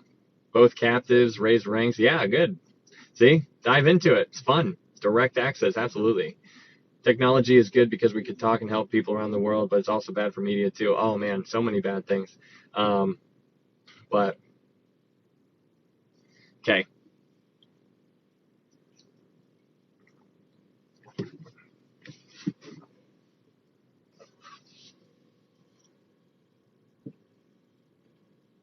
All right, so we will go ahead and dive into Daniel chapter 7. So hopefully that recap kind of sets the scene. But before we dive into Daniel chapter 7, if you remember the chronological order, what I said is important to understand that it goes chapters 1 through 4, and then it goes to chapter 7 and 8. Okay? It goes chapters 1 through 4. 1 through 4 are in order, but then it jumps to chapter 7 and chapter 8. So we are going to cover those two chapters tonight. And then after chapter 7 and 8, then it goes to chapter 5. So that's, if you want to put it on an actual like linear timeline, you can do that. But it's important to understand that it goes 1 through 4, then to chapter 7, then to chapter 8, and then back to chapter 5. Because, and the reason, so here, just to clear it up for you real fast, go to Daniel chapter 5, verse 1. This will make sense here in a second because, you'll see it for yourself. So Daniel 5, verse 1 says, the very first word says, Belshazzar the king made a great feast. So you see Belshazzar, right? You see the king here. But now go to Daniel chapter 5, verse 30. Daniel chapter 5, verse 30. And you see it says, that very night Belshazzar, king of the Chaldeans, was slain. All right, so you're introduced to this guy named Belshazzar, and he dies in the same chapter. But now, go to Daniel chapter 7. Go to Daniel chapter 7, verse 1, and it says this, in the first year of Belshazzar, king of Babylon. Well, wait a second. Didn't we just read that he just died at the end of chapter 5? So how are we reading about Belshazzar when he just died in chapter 5. So that's what I'm trying to get to you to understand. It's chapters 1 through 4, and then it jumps to chapter 7 and chapter 8, and then it goes back to chapter 5. So hopefully that makes sense to you guys. If that makes sense, then cool. If it doesn't, I don't know how to say it any other way. But in Daniel chapter 5, verse 1, you are introduced to Belshazzar. At the end of chapter 5, Belshazzar is killed. But then you see Belshazzar being introduced in chapter 7. So your brain might be like, what's going on here? So that's what I'm trying to get you to understand. It bounces around a little bit. So hopefully that makes sense. But in Daniel chapter 1, Daniel chapter 7, we're going to go start reading this. And this chapter is so important to understand for end time reasons, or the word is eschatology. Okay, so whenever you hear the word eschatology, it literally just means the study of end times, and that's what we're doing. So if you read the book of Revelation, that's a study of the end times. But Daniel, many chapters in Daniel, 6 of them, are about the end times. And so that's what we're diving into. Daniel chapter 7 is about the end times. And so that is how we need to remember that for when we start to unpack this chapter. So we're going to be jumping all over the place, but we're going to be going from all kinds of books here, which is what we normally do, but that's important to do. It's really good. So, all right.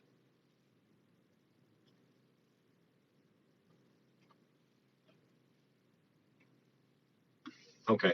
Let's go to let's go to Luke 21:24 real fast.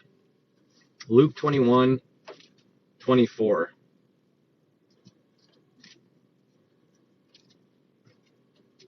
Luke chapter 21, verse 24.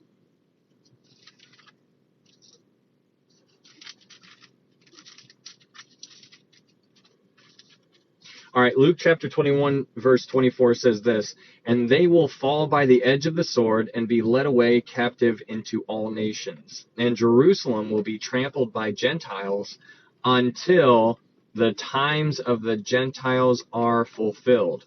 Okay, so if you have your Bible there, go ahead and just make like a parentheses around the phrase "until the times of the Gentiles are fulfilled."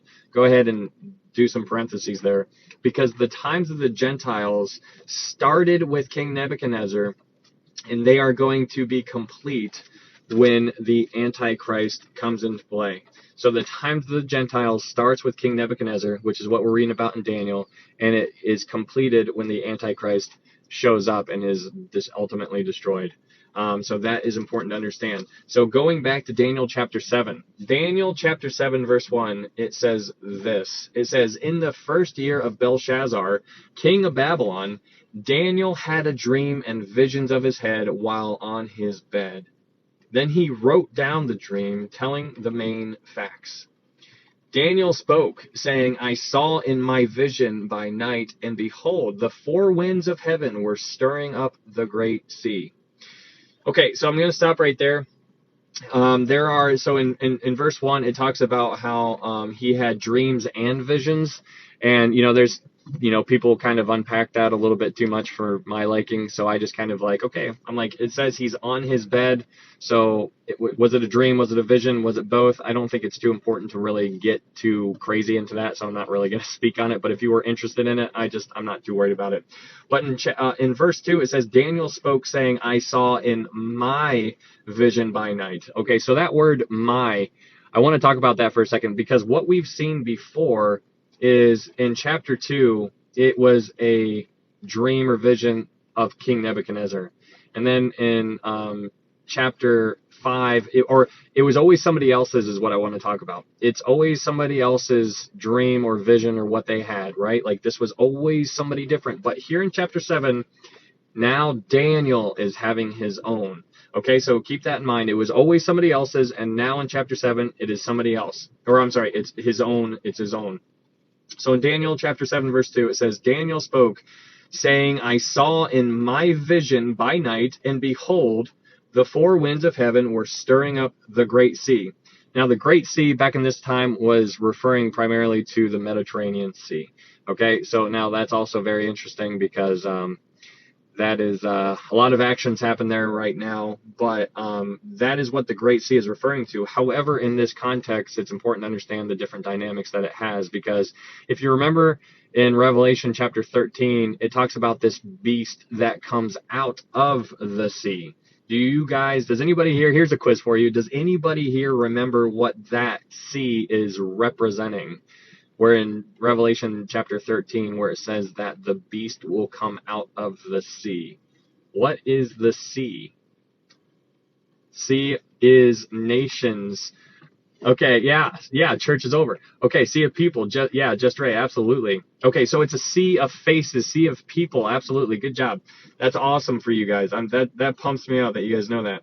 So that's also what this could be referring to, and it makes a lot more sense when we get further into the chapter, but this is talking about a sea of people, again, just how it was in Revelation chapter 13.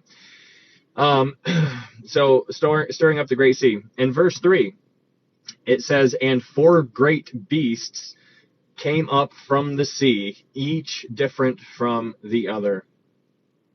All right, so now we're going to be introduced to the beasts. In verse 4, it says, the first was like a lion and had eagle's wings. I watched till its wings were plucked off, and it was lifted up from the earth and made to stand on 2 feet like a man, and a man's heart was given to it. This right here, if you want to write down on your Bible, this is representing Babylon. So, okay, that's why this is why Daniel chapter 2 is so important to understand.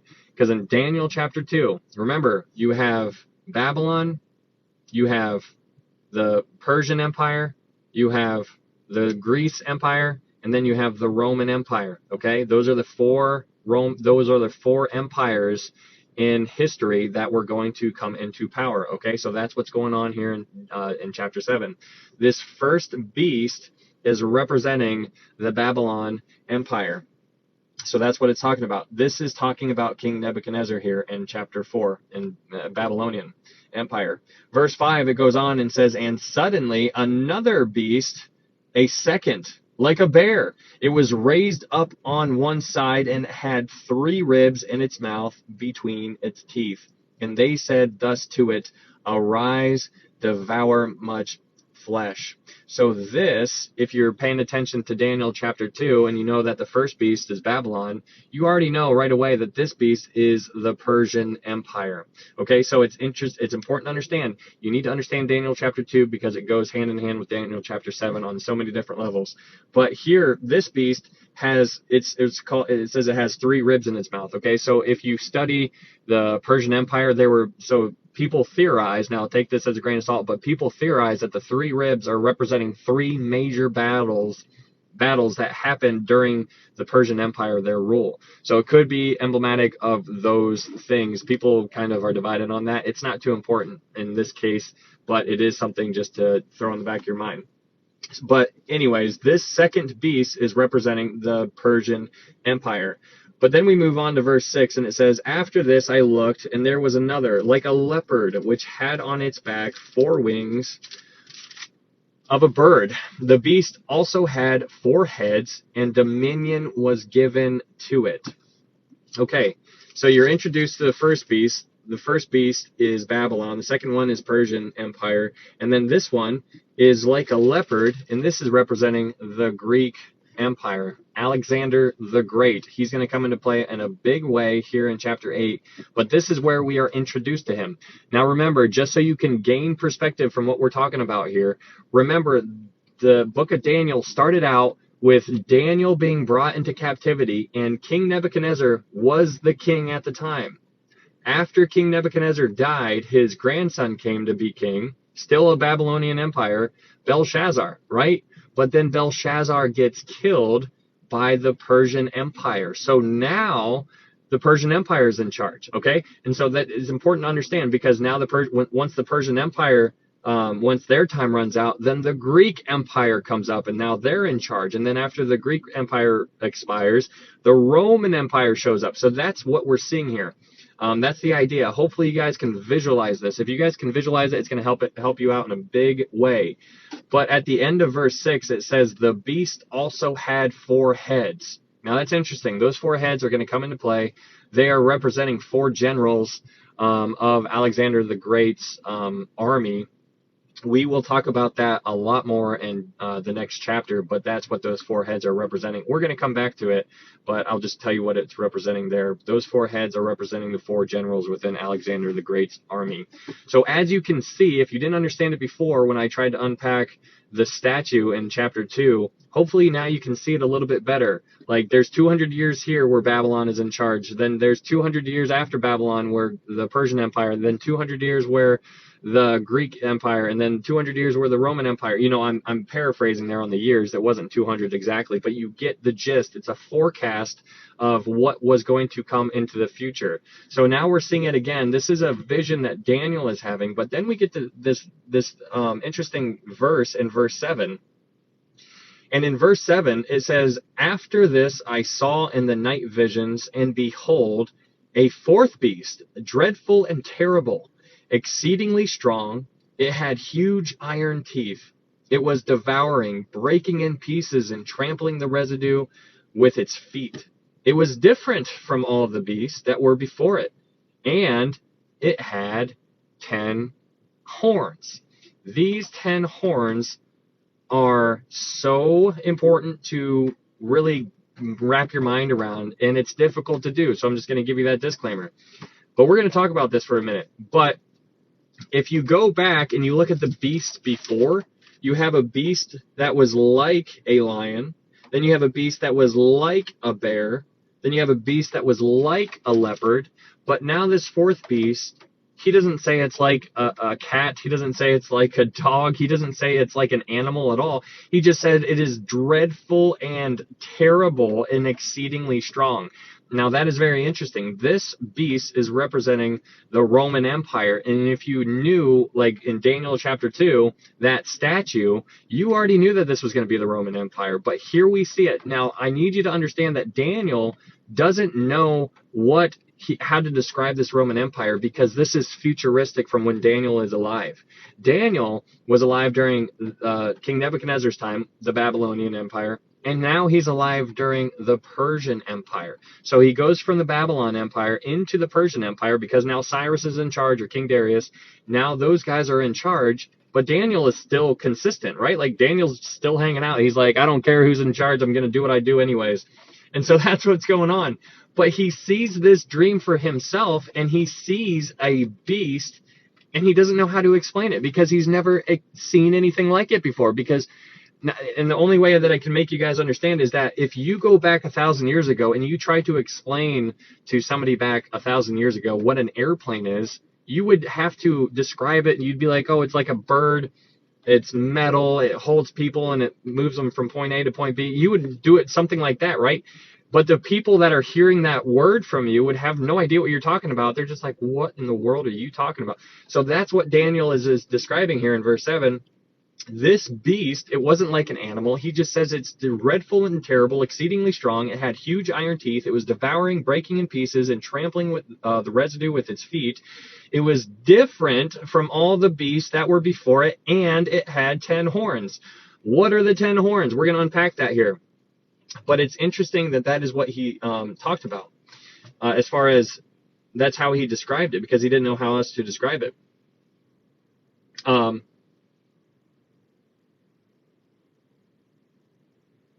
Okay, then we get to verse 8. And in verse 8 it says, I was considering the horns, and there was another horn, a little one coming up among them, before whom 3 of the first horns were plucked out by the roots. And there, in this horn, were eyes like the eyes of a man, and a mouth speaking pompous words. So if you were here for our study in Revelation, you kind of already have an idea of how we're going to go about this. So in verse 7, you see this beast that has 10 horns. Okay, you have 10 horns.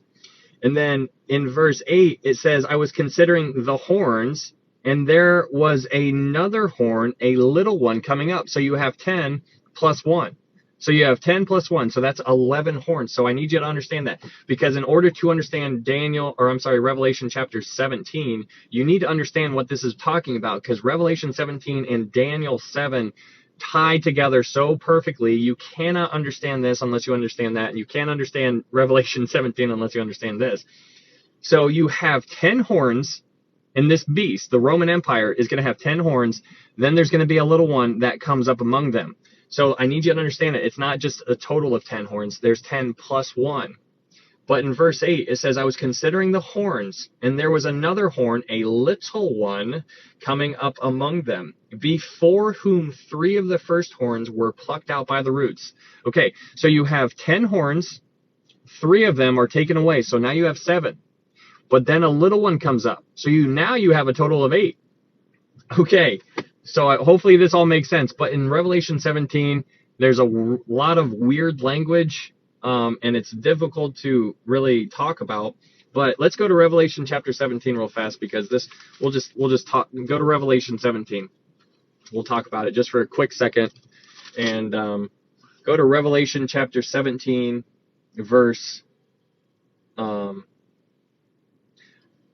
Revelation chapter 17, verse 10 and 11. In Revelation chapter 17, verse 10 and 11, it says this: there are also 7 kings.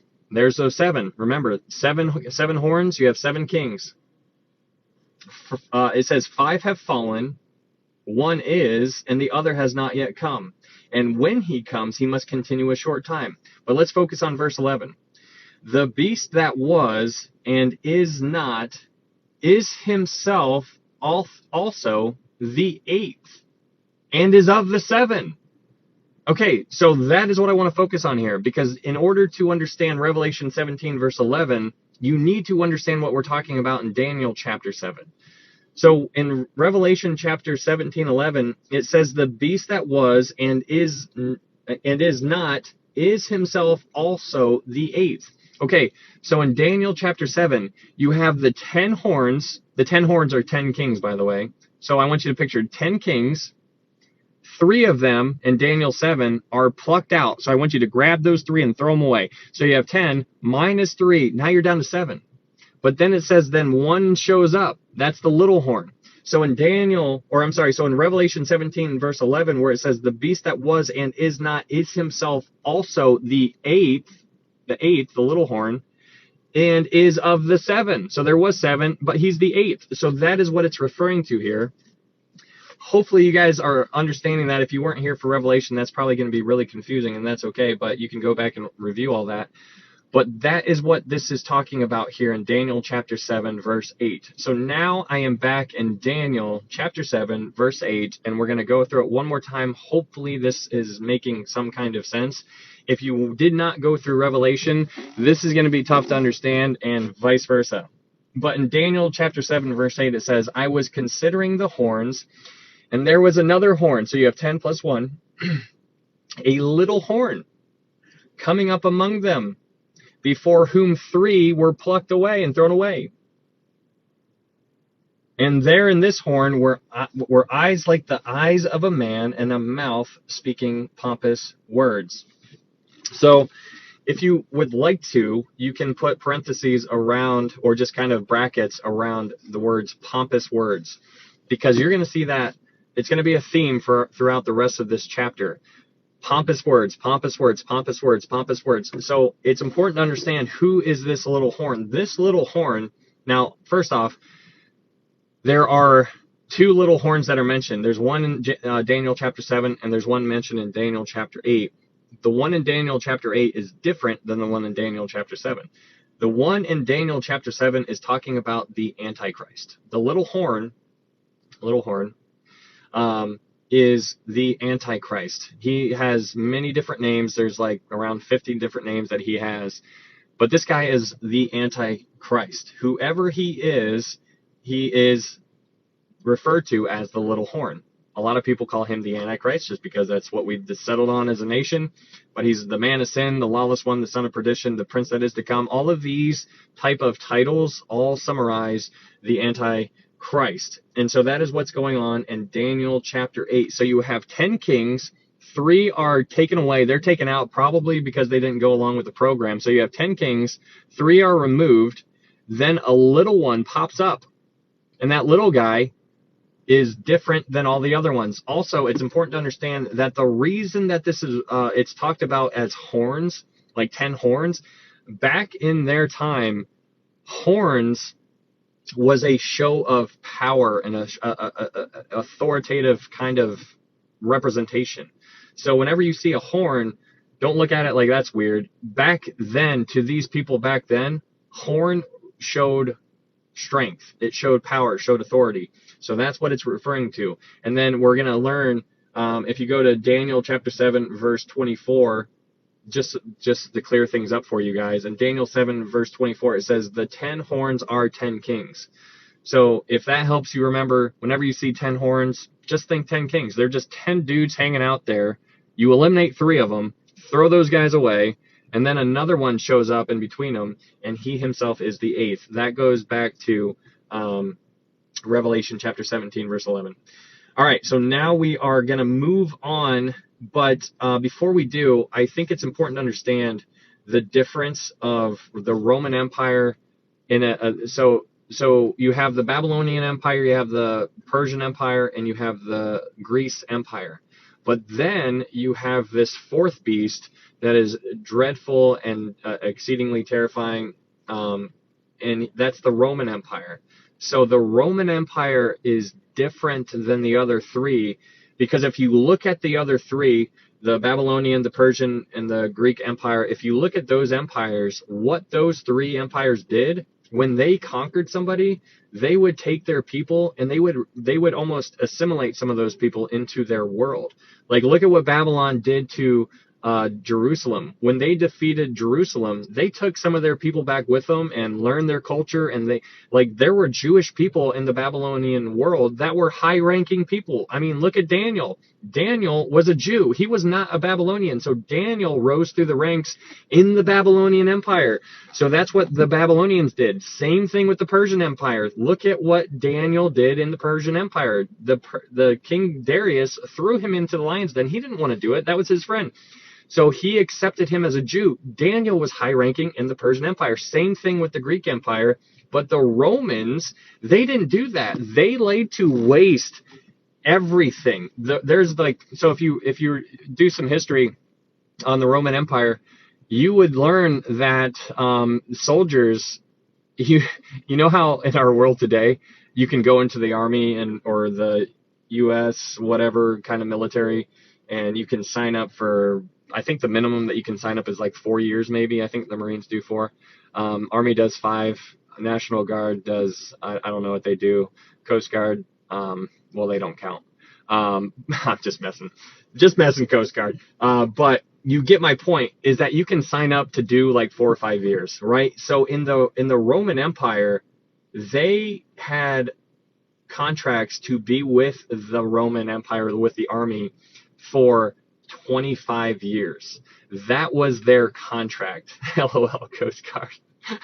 So the Roman Empire, the soldiers there signed a contract to be with the army for 25 years. If they made it all the way through 25 years, they would get land and title and all this and that, right? Like if they survived 25 years, they would get all of these things awarded to them. It's kind of like their pension.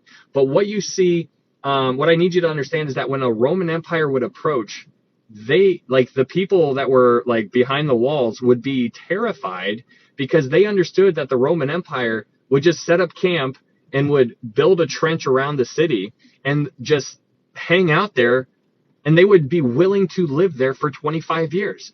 So they would starve the city out, all while hanging out here, and be like, you're going to come out sooner or later and we'll wait you out. I don't care how long it takes me. I will stay here until you surrender, and you're going to get defeated, because you're going to run out of food eventually. We have all the resources out here, but you're stuck behind your wall. And so that's what they did. So anytime the Roman Empire went against somebody, everybody was terrified. It was a big deal. And so it's important to understand the difference between the Babylonian Empire, the Persian Empire, and the Greek Empire, because they would all bring people in and learn from them, and they would even, all those other different nationalities would grow through the ranks and become people of, importance and whatever. in the Babylonian, Greek, or Persian Empire, but that's not the case in the Roman Empire. So Daniel is looking into the future, and he sees this fourth beast, which is dreadful and terrible, and this is the Roman Empire, and he doesn't know how to explain it, so he describes it the best way that he can. Also, let's go to Revelation chapter 13. Revelation chapter 13. If you were here during our study for Revelation chapter 13, you've heard this before. But for those who have not, I want to point something out to you. So hold your place in Daniel chapter 7, and let's go to Revelation chapter 13. All right, so in Daniel chapter 7, Daniel has this dream, and he sees a lion, he sees a bear, he sees a leopard, in that order: lion, bear, leopard, lion, bear, leopard. That's how it's labeled in the book of Daniel. It goes lion, bear, leopard. But then in Revelation chapter 13, in verse 2, it says leopard, bear, lion. So it's literally switched around. So in Daniel, it goes lion, bear, leopard. And then in Revelation, it goes leopard, bear, lion. So it's literally switched. So they're this way in one book, and it's this way in the other book. They're switched around. And so the reason why people theorize why it's switched around is because Daniel is looking into the future. From Daniel, when he was living during that time, he saw it in chronological order. But then in John, when John was alive, he was looking at it in the reverse order. So that's why they're switched in a sense. So that's why people speculate that John saw it looking back into time. Daniel was looking forward into time. So that's why those are reversed. So hopefully that makes sense. But that is interesting, and that's important to understand. But then we get to Daniel chapter 7, verse 9. Well, let's read verse 8 one more time just to drive it home. It says, I was considering the horns, in Daniel chapter 7, verse 8, I was considering the horns, and there was another horn, a little one coming up among them, before whom 3 of the first horns were plucked out by the roots. So you had 10, remove 3, you're down to 7, and then there's a little horn. And there, in this little horn, were eyes like the eyes of a man, and a mouth speaking pompous words. Pompous words, boasting, prideful. Thanks, Spaniard. Appreciate that. Boasting, prideful, right? Like we talked about that. We went over like what the things that God hates. There are things that God hates in Proverbs, I want to say 6, where it talks about all the things that God hates, and pride is the first one that is mentioned on that list. So in Daniel chapter 7, verse 9, it goes on, and Daniel says, I watched till thrones were put in place, and the Ancient of Days was seated. His garment was white as snow, and the hair of his head was like pure wool. Okay, so I want to stop right there, because this is so neat to me that I'm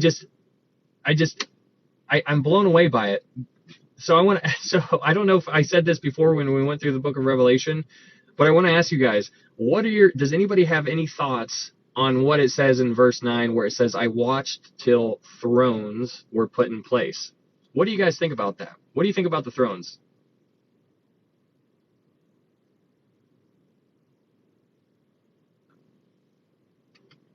The thrones.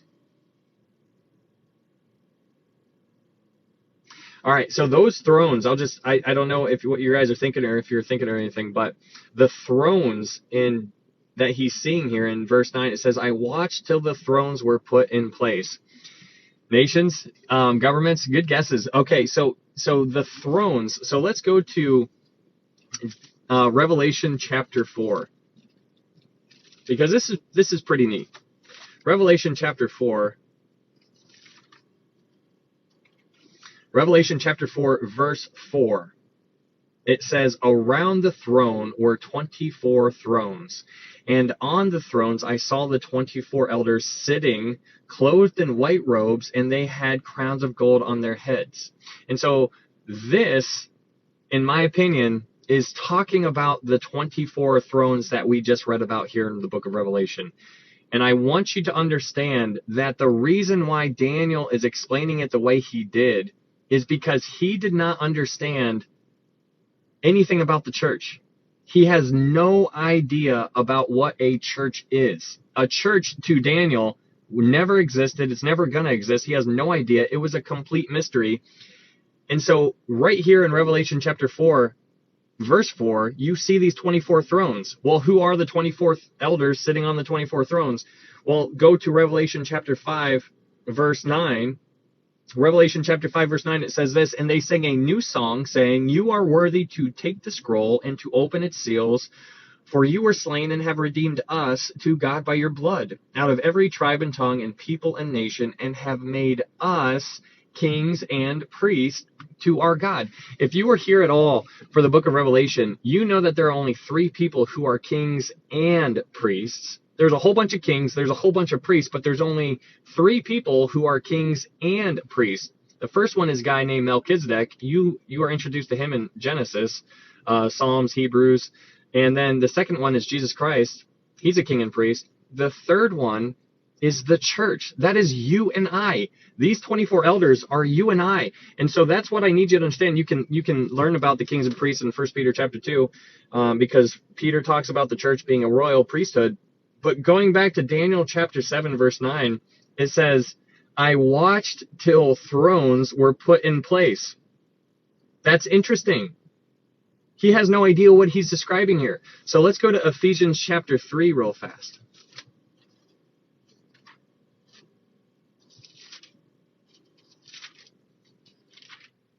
In Ephesians chapter 3,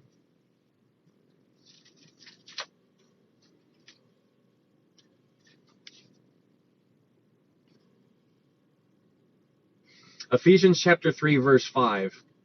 This is Paul talking here.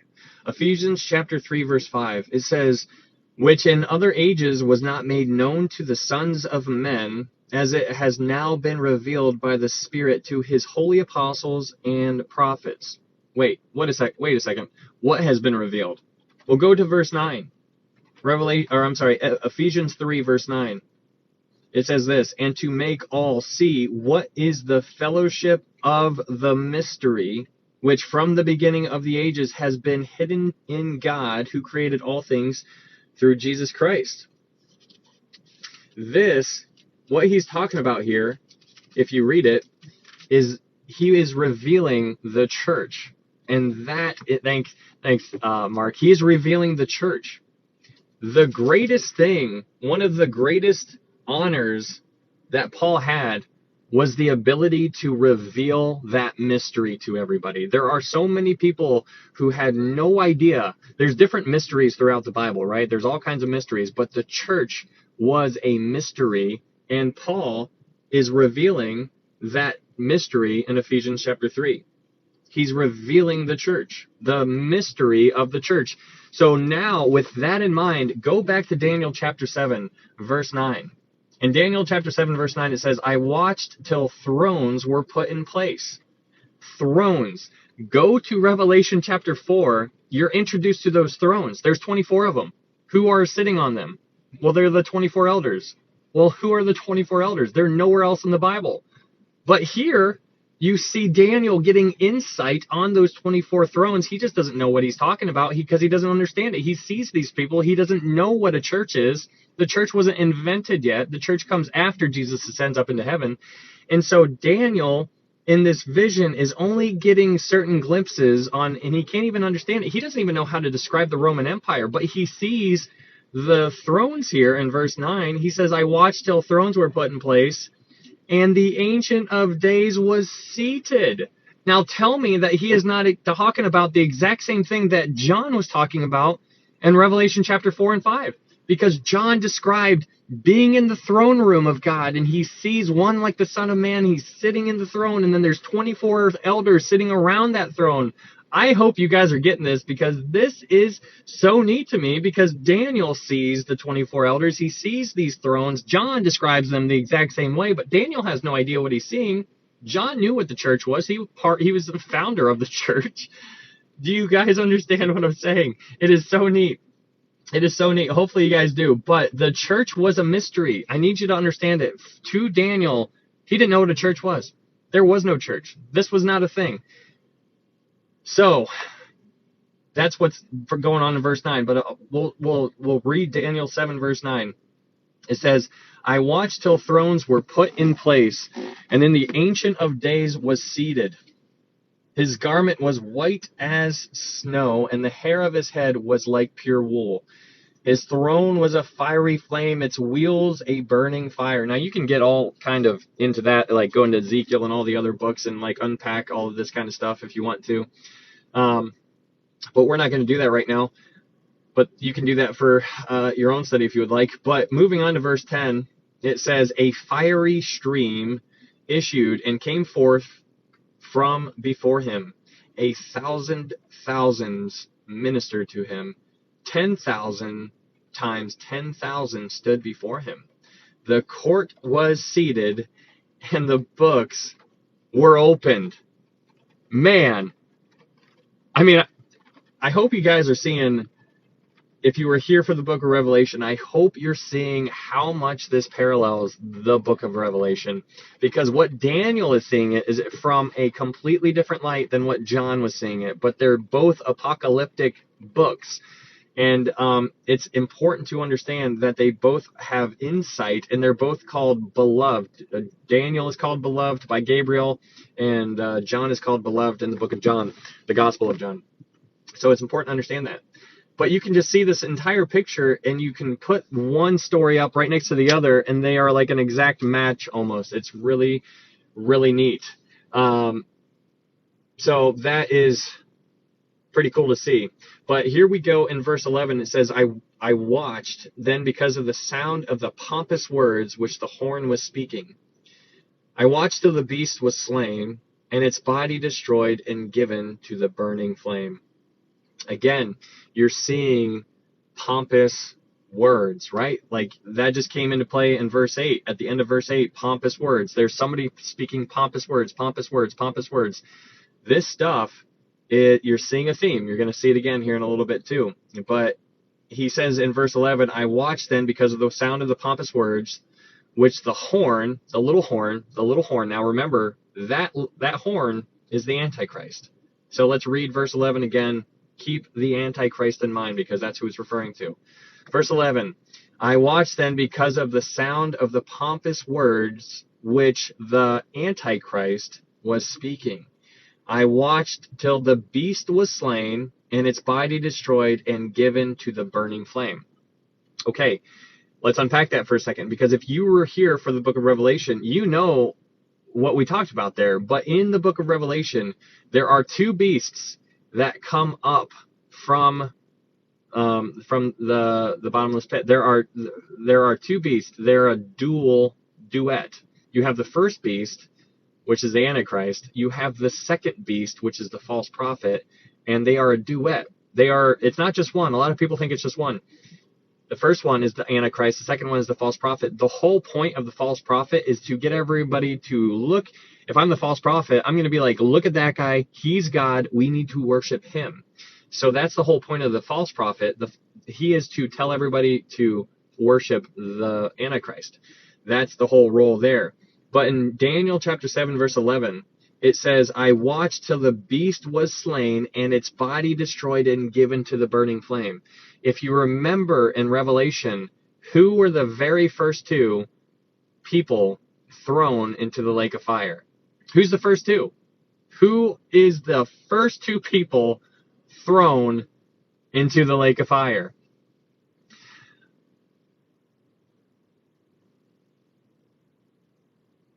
I know somebody knows. Who are the first two thrown into the lake of fire? Somebody's got to say it. You forgot. No, lady. That's okay. Adam and Eve. No, not Adam and Eve. Not Adam and Eve. Okay, well, let's go there. We will go there. We'll find out. The Antichrist and the false prophet. Let's go, Sephora. Let's go.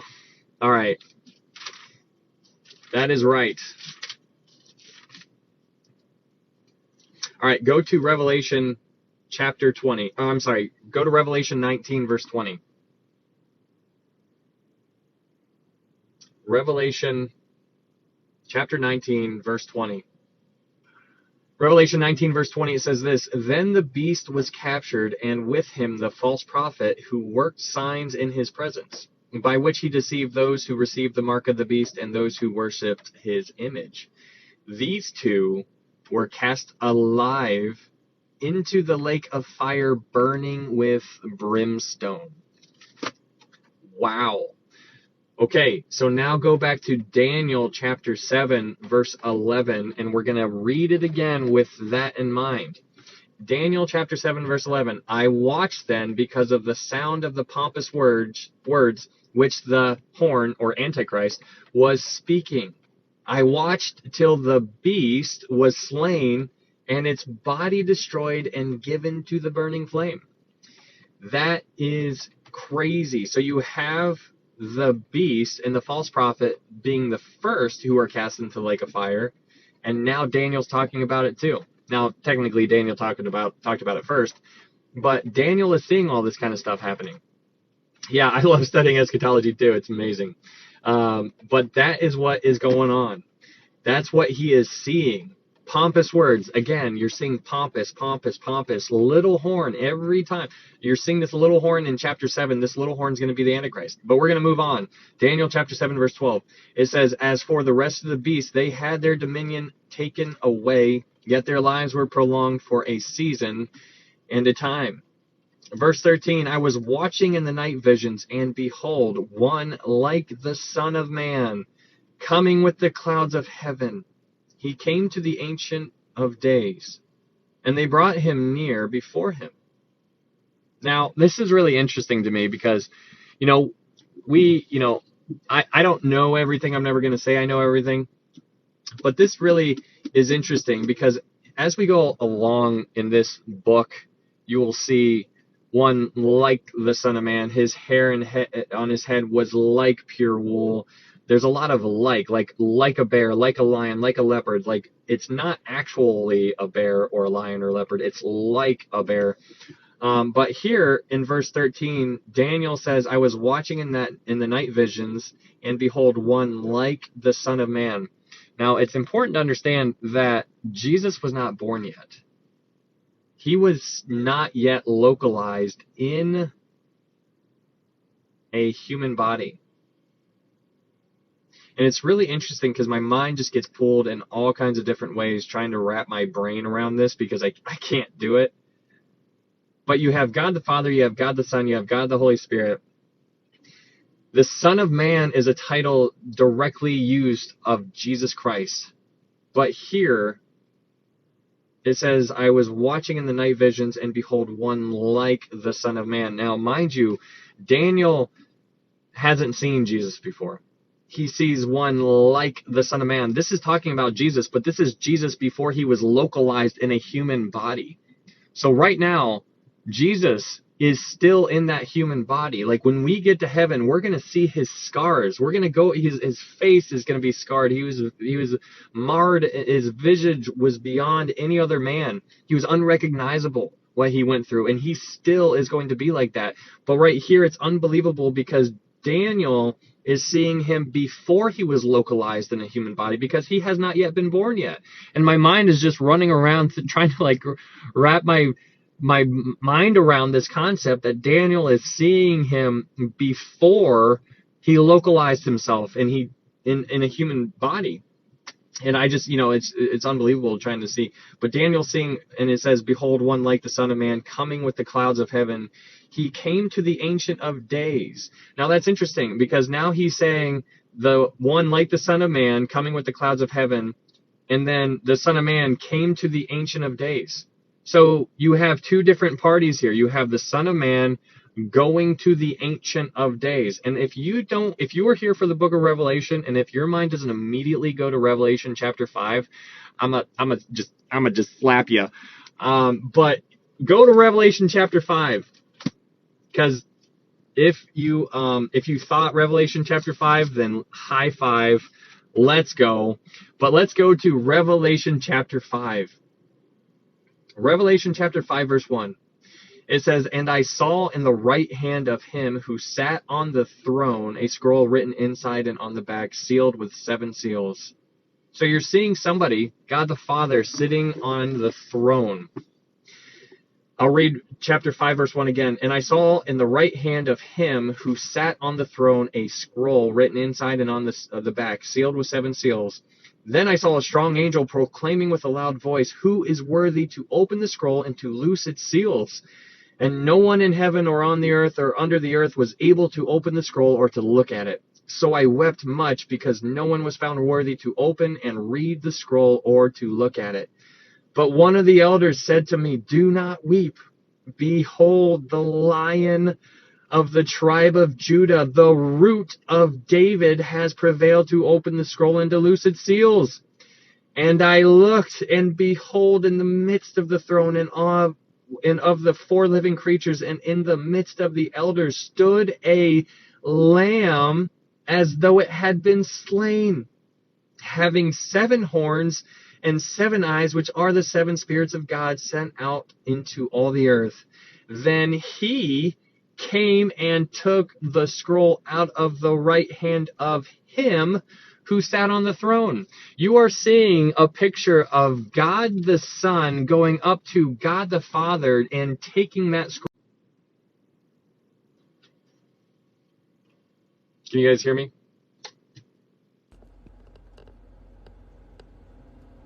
What's happening? Yeah, you guys can hear me? You froze for a sec? Okay, sorry. So you're seeing God the Father sitting on a throne. You see God the Son go up to him and take that scroll. And then when you go to Daniel 7 and you see that, you see it again. He goes up. You see one like the Son of Man coming with the clouds of heaven. He came to the Ancient of Days. You're seeing the exact same visual here. I hope you guys can see this because it's so stinking neat. He came to the Ancient of Days, and they brought him near before him. Then to him was given dominion and glory and a kingdom, that all peoples and nations and languages should serve him.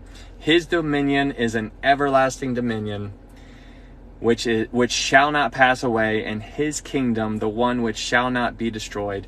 Wow. Wow. I absolutely love this. This is one of the neatest things. I hope you guys are seeing this. I hope you guys can see the parallel here, because it is so neat. So neat. I'm going to put you guys on pause for a second. Hold on 1 second. I'm going to put you on pause for 1 second. All right. Okay. Can you guys hear me? I'm back. All right. Hopefully you guys can hear me. You're good? All right, cool. All right, so this chapter in the book of Daniel is unbelievable. It's unlike anything else, and I hope you guys can see the concept here.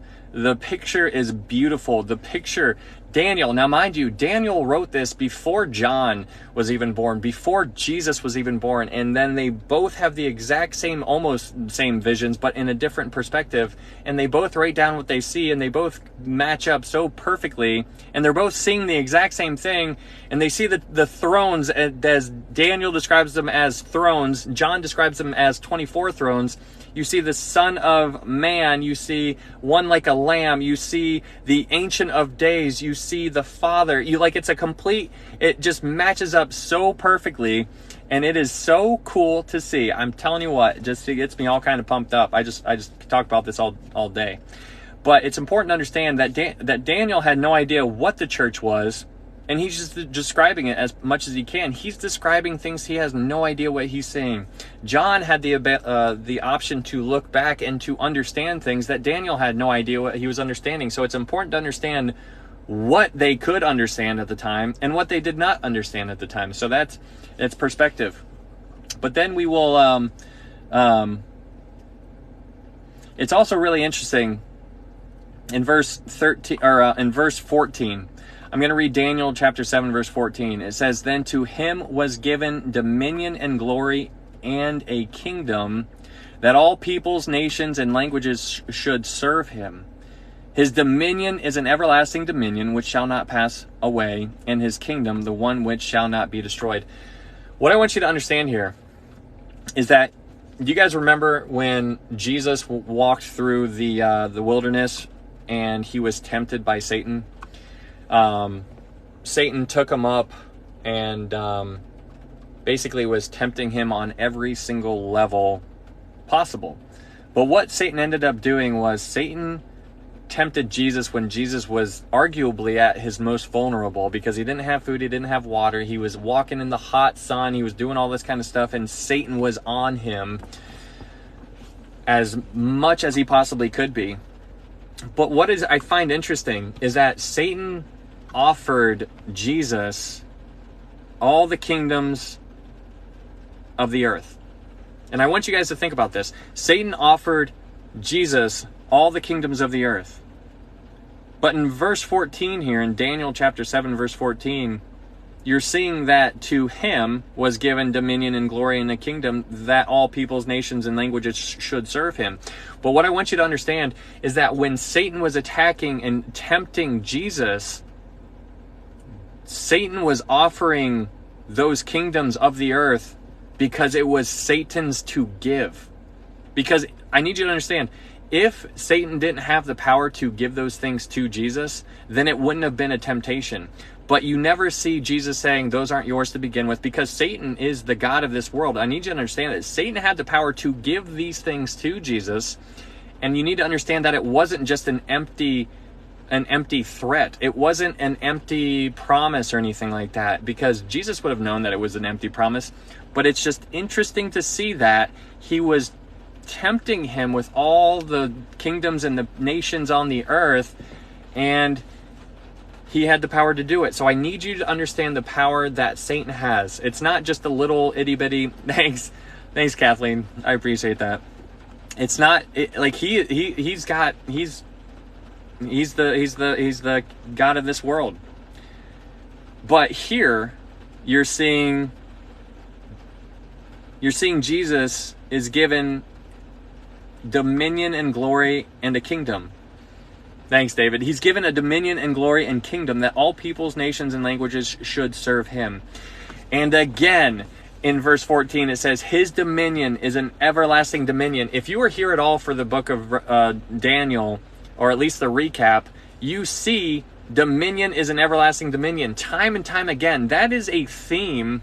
Like we're getting a theme of a dominion that is everlasting and everlasting and everlasting. You're seeing this is real. And if you've heard me say it before, you're going to hear me say it again. Whenever the Bible repeats something, pay attention to it, because it's not fluff. They're not using filler words here. These are people writing their own thoughts down, their visions. He's writing it down, not knowing what other people wrote down. And these things, like King Nebuchadnezzar said it. He said it a couple times, I think, but these people have said it. And now Daniel's saying it. And so it's really interesting to try to chase that thread. But let's move on. In verse 15 of Daniel chapter 7, it says, I, Daniel, was grieved in my spirit within my body, and the visions of my head troubled me. I came near to one of those who stood by and asked him the truth of all of this.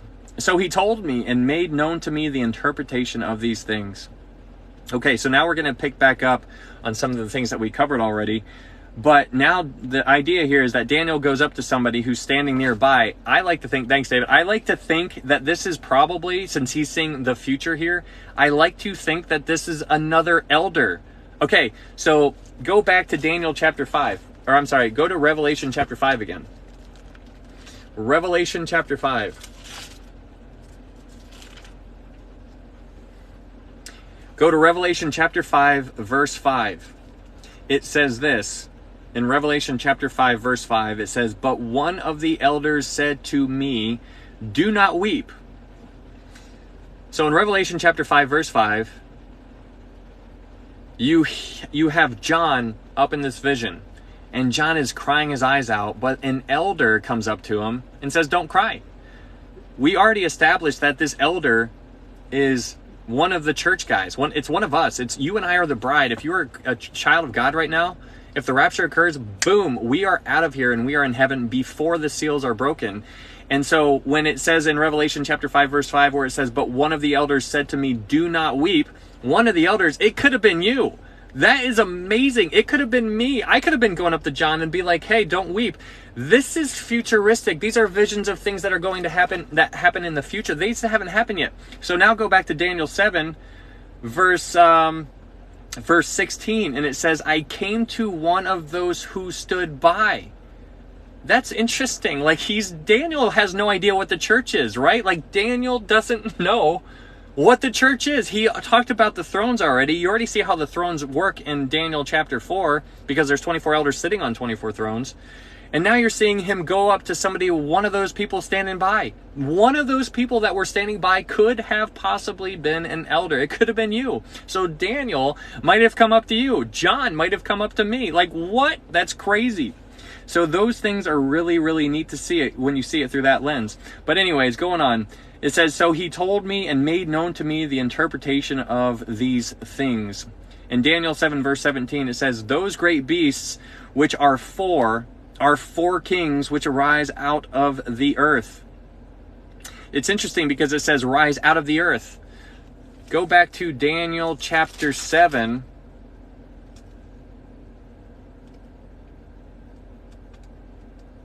Verse 2. Daniel chapter 7 verse 2. It says, Daniel spoke, saying, I saw in my vision by night, and behold, the four winds of heaven were stirring up the great sea. Now, we already talked about the great sea. The great sea is, whatever the great sea is mentioned, it's talking about the Mediterranean Sea. However, we talked about how in Revelation 13, the beast that comes out of the sea is talking about the sea of faces, right? So now go to Daniel chapter 7, verse 17, and it says, those great beasts which are four kings which arise out of the earth. So it's clear that these are coming out of the earth. So it's interesting that it goes from sea to earth. So it strengthens the idea that it's a sea of people, like a sea of faces. Somebody's coming out, like these are coming out of the earth. But in verse 18, it says, but the saints of the Most High shall receive the kingdom and possess the kingdom forever, even forever and ever. Verse 19, it goes on, it says, then I wish to know the truth about the fourth beast. It's important to understand here, he didn't ask about the first beast because he understood it. He didn't ask about the second or the third beast because he understood those. He is specifically asking about this fourth beast because he does not understand it. So verse 19, then I wish to know the truth about the fourth beast, which was different from all the others, exceedingly dreadful, with its teeth of iron and its nails of bronze, which devoured, broke in pieces, and trampled the residue with its feet. Verse 20, and the 10 horns that were on its head, and the other horn which came up, before which 3 fell, namely that horn which had eyes and a mouth which spoke pompous words, whose appearance was greater than his fellows. I hope you guys can see that he is just reiterating what we already covered. So in verse 20, it says, and the 10 horns that were on its head, and the other horn, so 10 plus 1, which came up, before which 3 fell. So you have 3 fallen, and then 1 shows up.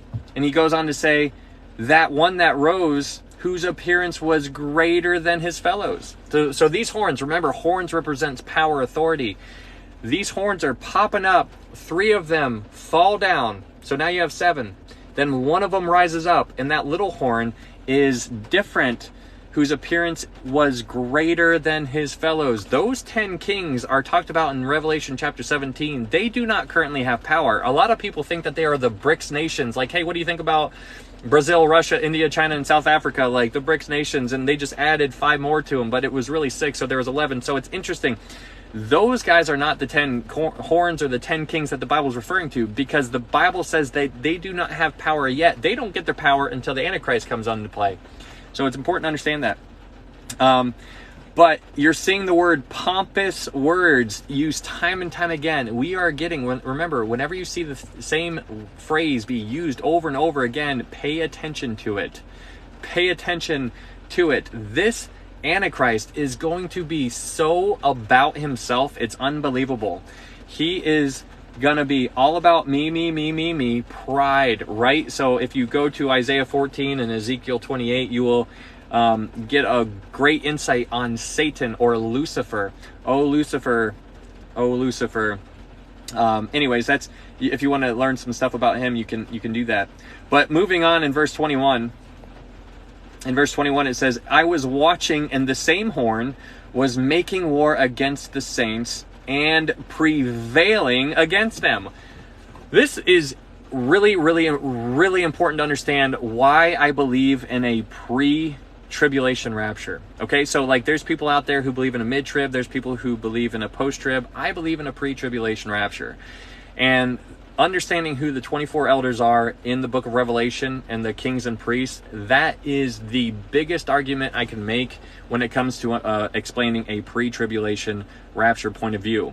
Now, this right here would be probably number 2 or number 3 on the list for why I would also strengthen the view on a pre-trib rapture. I also would like to say, do not create any kind of division on where you stand, because what's the point on that? I could be wrong, you could be wrong. We're getting the most that we can here. It's okay to know what you know, and I want you to know what you know and why you know it. But this right here really helps me solidify, in a sense, why I believe in the pre-trib rapture. So in verse 21, it says, I was watching, and the same horn was making war against the saints and prevailing against them. So this little horn is the Antichrist. So let's just simplify it. The Antichrist is going to overcome the saints. So if you read the book of Revelation or the Bible in general, you understand that there are different categories of saints. You have the Old Testament saints.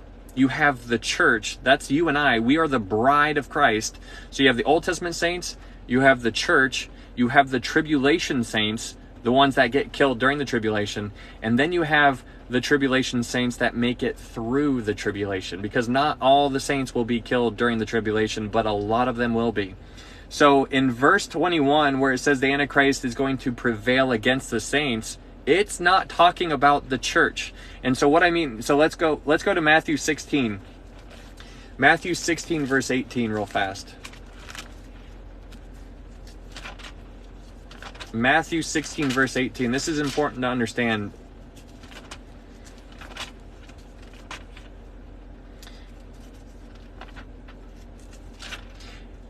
And in Matthew 16 verse 18, this is Jesus talking. So Jesus is talking to Peter, and he says this, and I also say to you that you are Peter, and on this rock I will build my church. So Jesus is talking about the church. The church, what is that? He is bringing in the church, and he says, Peter, I'm going to build my church on you, and the gates of Hades shall not prevail against it. So here, Jesus says that the gates of Hades will not prevail against the church. So I need you to understand, going back to it, you have the Old Testament saints. They're already dead. They're with the Lord right now. Let's go. Woo! Then you have the bride, the church. That's you and I right now. The gates of Hades will not prevail against the church. But here in Daniel 7 verse 21, it says that the Antichrist was making war against the saints and prevailing against them. Well, that's where the tribulation saints come into play, because the Antichrist will prevail against these saints. I hope you guys are understanding what I'm saying here, because this is huge.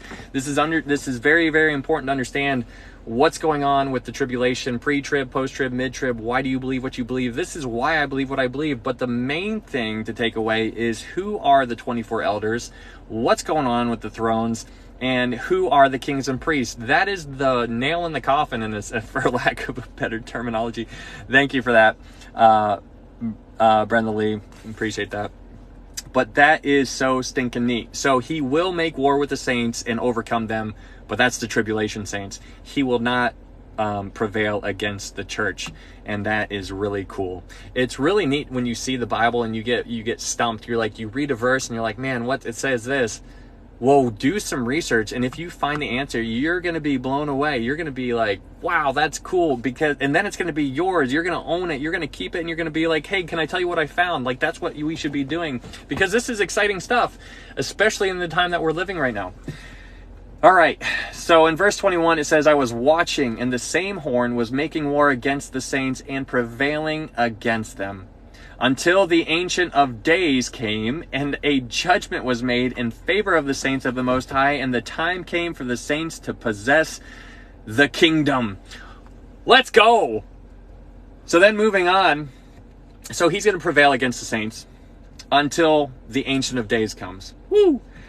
Now we're into verse 23, and it says, "Thus he said, the fourth beast shall be a fourth kingdom on earth, which shall be different from all other kingdoms, and shall devour the whole earth, trample it, and break it in pieces." This is where one of the ideas where we get the idea of a global government. Now read it again, and it's going to come into play a little bit more when we finish this passage on why you're going to be able to see the global government type of structure. Verse 23, "Thus he said, the fourth beast shall be a fourth kingdom on earth, which shall be different from all other kingdoms, and shall devour the whole earth, trample it, and break it into pieces." This is talking about the revived Roman Empire. If you remember the statue in Daniel chapter 2, you have the gold, which represents Babylon, you have the silver, the Medes and Persians, you have the bronze, which represents the Greek Empire, and you have the iron, which represents the Roman Empire. But then you have the feet, which was iron mixed with clay, which basically is emblematic of a revived Roman Empire. Now remember, the Roman Empire was never defeated. There was never an empire that came in and defeated them. The Roman Empire just broke apart. It just broke apart. And that's really interesting. What book and verse was that? We're in Daniel chapter 7, verse 23.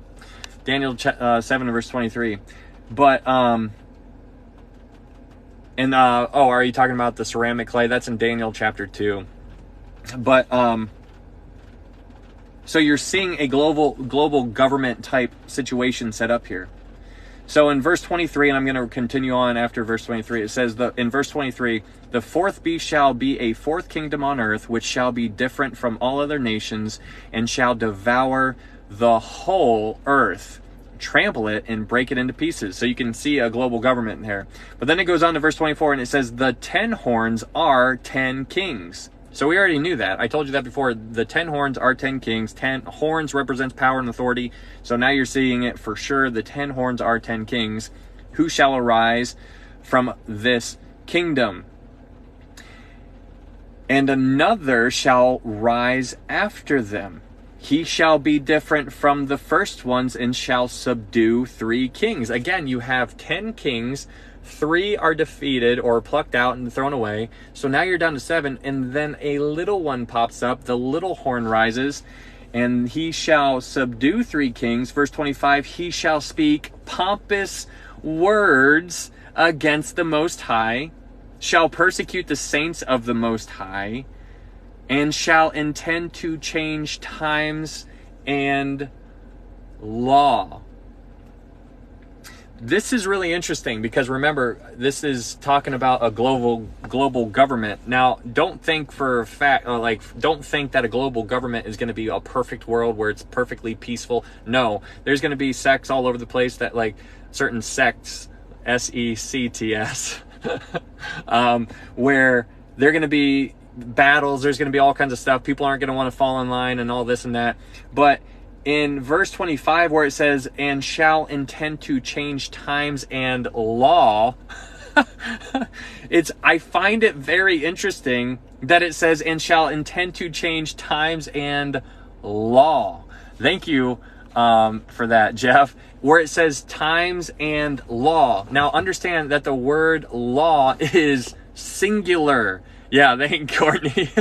Right when I said it, I was like, he's going to change times and law. It doesn't say laws, because America has a law and Canada has a law. So you would say those are laws, right? So those are laws. Here it says this Antichrist, the little horn, is going to shall intend to change times and law.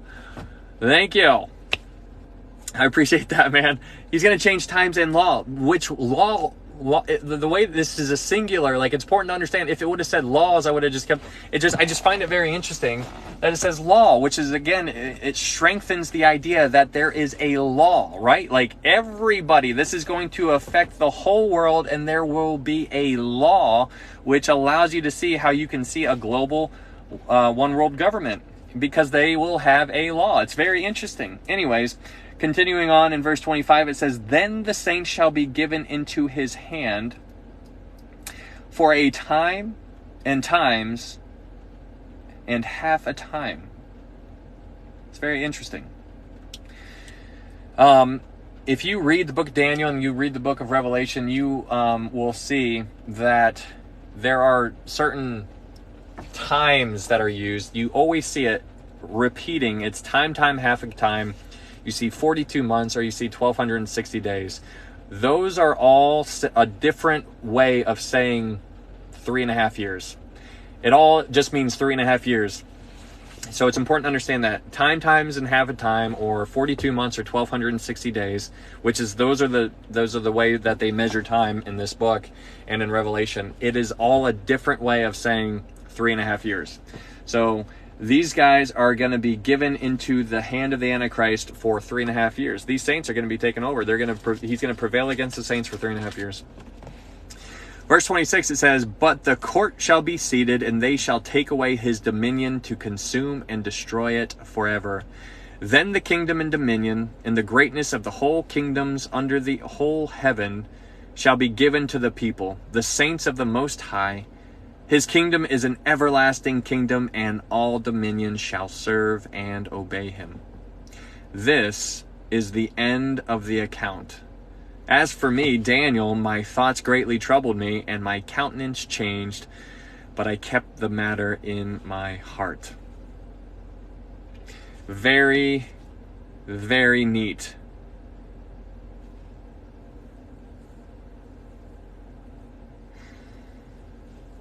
It's cool. This is cool. This chapter, thanks, Christy. This chapter is so neat to me. Hopefully you guys can see everything. I know it's hard. It's hard to explain. It's hard to really wrap your mind around, because you have to see the entire picture. It's all about the picture. If you can visualize the picture, then it's unbelievable. Hopefully I can make it through chapter 8. Yeah, sorry. You are so shocked. Very edifying. Cool. Awesome. Well, yeah, we can go through Daniel chapter 8, and we can tackle this. This is a difficult, to me at least, maybe not to everybody, but for me, this one is rather interesting to really try to grasp. I have a good understanding on it. I'll give it to you the best that I can. There are things that I don't fully understand the background. I like to understand the background on things, and I'll give you what I have. So keep that in mind. But Daniel chapter 8, now remember, I told you that the chronological order is chapters 1 through 4, chapters 7 and 8, and then we go back to chapter 5. So we are covering chapter 7 and chapter 8. Also, I want you to understand, what did I tell you guys about before? What chapters were the chapters written in Aramaic? It was chapters 2 through 7. So here we are in chapter 8. So chapters 2 through 7 were written in Aramaic, which that was the Gentile language back in the day. But now in chapter 8 onward, now we are in Hebrew. Now these chapters are written in Hebrew, which implies that the audience is intended for is the Jewish people, because that was their primary language. So in chapter 8 to chapter 12, for the rest of the book, is in Hebrew. And it's interesting because the coolest prophecy in chapter 9 is written in Hebrew, which implies that it is written for the Jewish people. So it's important to understand that. So in chapter 8, we'll just dive on right back into it. But the rest of this book is written in Hebrew, so that's a good thing to understand. But here we are in chapter 8, verse 1. It says, "In the 3rd year of the reign of King Belshazzar, a vision appeared to me, Daniel, after the one that appeared to me the first time." Okay, so again, remember that it goes chapters 1 through 4, and then chronologically, it goes to chapters 7 and 8. Because again, remember, King Belshazzar is now brought up again. But in chapter 5, he was killed. So you see how we're bouncing all over the place. Belshazzar is apparently still alive. But that's why it's important to keep track of this kind of stuff. Hopefully this makes sense for you guys. But in chapter 8, verse 1, It says, in the 3rd year of the reign of King Belshazzar, a vision appeared to me, Daniel, after the one that appeared to me the first time. So Daniel is now having different dreams. This guy, his experience, his background, everything he is seeing is unbelievable. He's having, like when Daniel was in the lion's den, an angel showed up and shut the mouths of the lions. Like, he sees this stuff and he just talks about it like it's nonchalantly. Like, he's like, oh yeah, another angel showed up. Like, it's not a big deal. Like, this is massive. He's just talking. You need to, like, I think it's fun to kind of throw some, you know, like, how do you guys view these people? What kind of vibes are you picking off from them? But it's interesting because he says, to me, Daniel, like, there's no other way you can say that this book was written by anybody else. Daniel is saying he's the one written it, and he's having this vision himself. And it says, after the one that appeared to me the first time. But in verse 2, he goes on and it says, and I saw in the vision, and it so happened while I was looking, that I was in Shushan, the citadel, which is in the province of Elam. And I saw in the vision that I was by the river Ulai. Now, it's important to understand that Daniel is in Babylon. He is now in a vision. So Daniel, his body is physically in Babylon, but this vision picked him up and moved him over 200 miles away to this place that was Shushan, the citadel. That's where, so he's in Babylon, and then he has this vision where he's picked up and moved over 200 miles away in Shushan, the citadel, which is in the province of Elam. Now, a little background on Shushan, like, this is where a lot of the whole, the book of Esther took place, right? So that's what's going on. So he's over in that area during this vision, and it is very, very interesting to keep that in mind. So he's physically in Babylon, but he is taken up in this vision to Shushan. But then we get to verse 3, and it says, then I lifted my eyes and saw, and there, standing beside the river, was a ram which had 2 horns, and the 2 horns were high, but one was higher than the other, and the higher one came up last. Now this is interesting. So this ram, so we're going to be introduced to 2 different animals. You're going to be introduced to a ram. You're going to be introduced to a goat. The ram here is representing the Medes and the Persians. That's why there are 2 horns. So you have a ram, and he's got 2 horns. One is representing the Medes. The other one is representing the Persians. So the ram has 2 horns, Medes and the Persians. That's why it's important to not just call them the Persian Empire, but to also understand that they are the Medes and the Persian Empire. It's primarily the Persian Empire, but it's important to understand that it's the Medes and the Persian Empire. And that is because Cyrus, his parents, his mom was a Persian or a Mede, and his dad was a Persian. Anyways, so this ram is emblematic of the Medes and the Persian Empire. So in verse 4, it says, I saw the ram pushing westward, northward, and southward, so that no animal could withstand him. Nor was there any that could deliver from his hand, but he did according to his will and became great. So now you're seeing that this ram is called a he.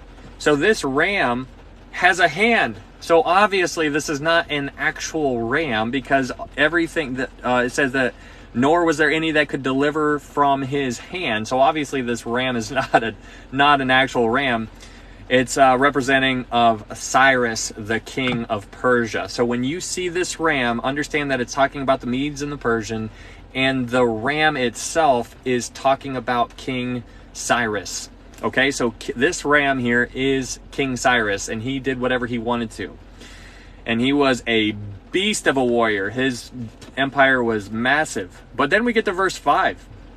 And it says, and as I was considering, suddenly a male goat came from the west across the surface of the whole earth without touching the ground. And the goat had a notable horn between his eyes. Now, you're just introduced to the ram with 2 horns. That's the Persian Empire. That's talking about Cyrus the Great. Now we are introduced to another animal, the goat. So you have this ram, and now you have a goat. Now, obviously, rams represent more power because, I mean, when you think of a goat, like, you just think of those screaming goats where they, where you scream at them, and they're just like, you know, and they fall over. That cracks me up. Man, just thinking about it. Oh, that's so hilarious. They just pass out and free. But anyways, this goat is representation of Alexander the Great. Okay? Yes, thank you. So the ram represents King Cyrus, the goat represents Alexander the Great. And it says, it's interesting because let's read verse 5 again. And it says, and as I was considering, suddenly a male goat came from the west across the surface of the whole earth without touching the ground. If you go back to how it described, you had a lion, you had a bear, and you had a leopard. That leopard was representation of the Greek Empire. So it's important to understand a leopard, when you think of a leopard, you think fast, right? And so especially when you compare it to a lion and a bear, the leopard is going to outrun those guys like it's not even going to be a contest. But in verse 5, this goat came from the west across the surface of the whole earth without touching the ground, which represents speed. So he's basically conquering the entire earth without touching it. And the goat had a notable horn between his eyes. This notable horn is talking about Alexander the Great. So you have in verse 3 the ram, which represents King Cyrus. And then you have the goat with a notable horn, which represents Alexander the Great. And so if you remember how the story goes in chapter 2 with that dream that King Nebuchadnezzar had, you had the golden head, which represents Babylon. Then you had the silver, which represents the Medes and the Persians. So that's currently who is in charge. But now their time is about to be done, because now Alexander the Great is going to take them over, and this goat is going to beat down that ram. And that is, now we are getting into the time of the Greek Empire. So hopefully you guys are visualizing it. You had King Nebuchadnezzar, Babylon. You had King Cyrus and King Darius, the Medes and the Persians. And now we are entering the time of Alexander the Great. Now, a little backstory on Alexander the Great. When he first rose into power, he was about 20 years old. And he started just conquering everything that he laid his eyes upon. And he just kept on going, kept on going, kept on going. And it's written down in some history books that when he was 29 years old, or 30 years old, 29 or 30 years old, he fell down and started crying because there were no more worlds to conquer. And that is crazy to think about. This guy, whatever he set his sights on, he defeated. And so you had the Persian Empire with King Cyrus, and then all of a sudden you have Alexander the Great coming up and defeating him and pushing him down. And so when you go back to chapter 2 and you see the gold, which represents the Babylonian Empire, Babylon fell. Who did it fall to? It fell to the Medes and the Persians. So now the Medes and the Persians came up, and now it's about to fall. Who's it going to fall to? It's going to fall to the Greek Empire, to Alexander the Great. Hopefully this is making sense. It's difficult to really track, but this is what's going on here in verse 6. This goat is Alexander the Great. So that is important to understand. The ram represents King Cyrus. The goat represents Alexander the Great. But moving on, it says, and I saw him confronting the ram, and he was moved with rage against him, attacked the ram, and broke his two horns. So you see the two horns, which talks about the Medes and the Persians. And the Medes and the Persians were defeated. It broke those two horns. And then it goes on in verse 7 to say, there was no power in the ram to withstand him, but he cast him down to the ground and trampled him. And there was no one that could deliver the ram from his hand. So this is the fall of the Persian Empire. I hope you guys are seeing this. That statue in chapter 2 is so important to understand, because we are getting a history lesson on the things that were going to play out. I keep saying it time and time again, but the Babylon Empire was defeated by the Medes and Persians. The Medes and Persians were defeated by the Greek Empire. The Greek Empire is going to be defeated by the Roman Empire. So that is, hopefully you guys are putting all these dots and connecting these dots together. But then we get to verse 8. And in verse 8 it says, therefore the male goat grew very great. This is Alexander the Great. He's growing very great. And it says, but when he became strong, the large horn was broken, and in place of it, 4 notable ones came up toward the 4 winds of heaven. What the heck is going on here? So you're seeing how you're seeing that there are you have this goat with 1 notable horn. But now you see that the large horn was broken. This is emblematic when Alexander the Great was dying. It's written down in some history books that while he was dying, he had 4 generals. So Alexander the Great is lying down. The 4 generals come up to him and they say, "Who should your empire go to?" And his response was, "Give it to the strong." So you have his 4 generals hearing, saying, okay, you want your empire to go to the strong. Well, they're the strong right there. And so when it says the 4 notable ones came up towards the 4 winds of the heaven, those 4 notable horns that are now being brought into the picture, Alexander the Great dies, and 4 notable ones are given his empire. And so if you go back and you look at this kind of stuff, you can see it all for yourself. But his whole empire, so you have Babylon, which was about this big of an empire.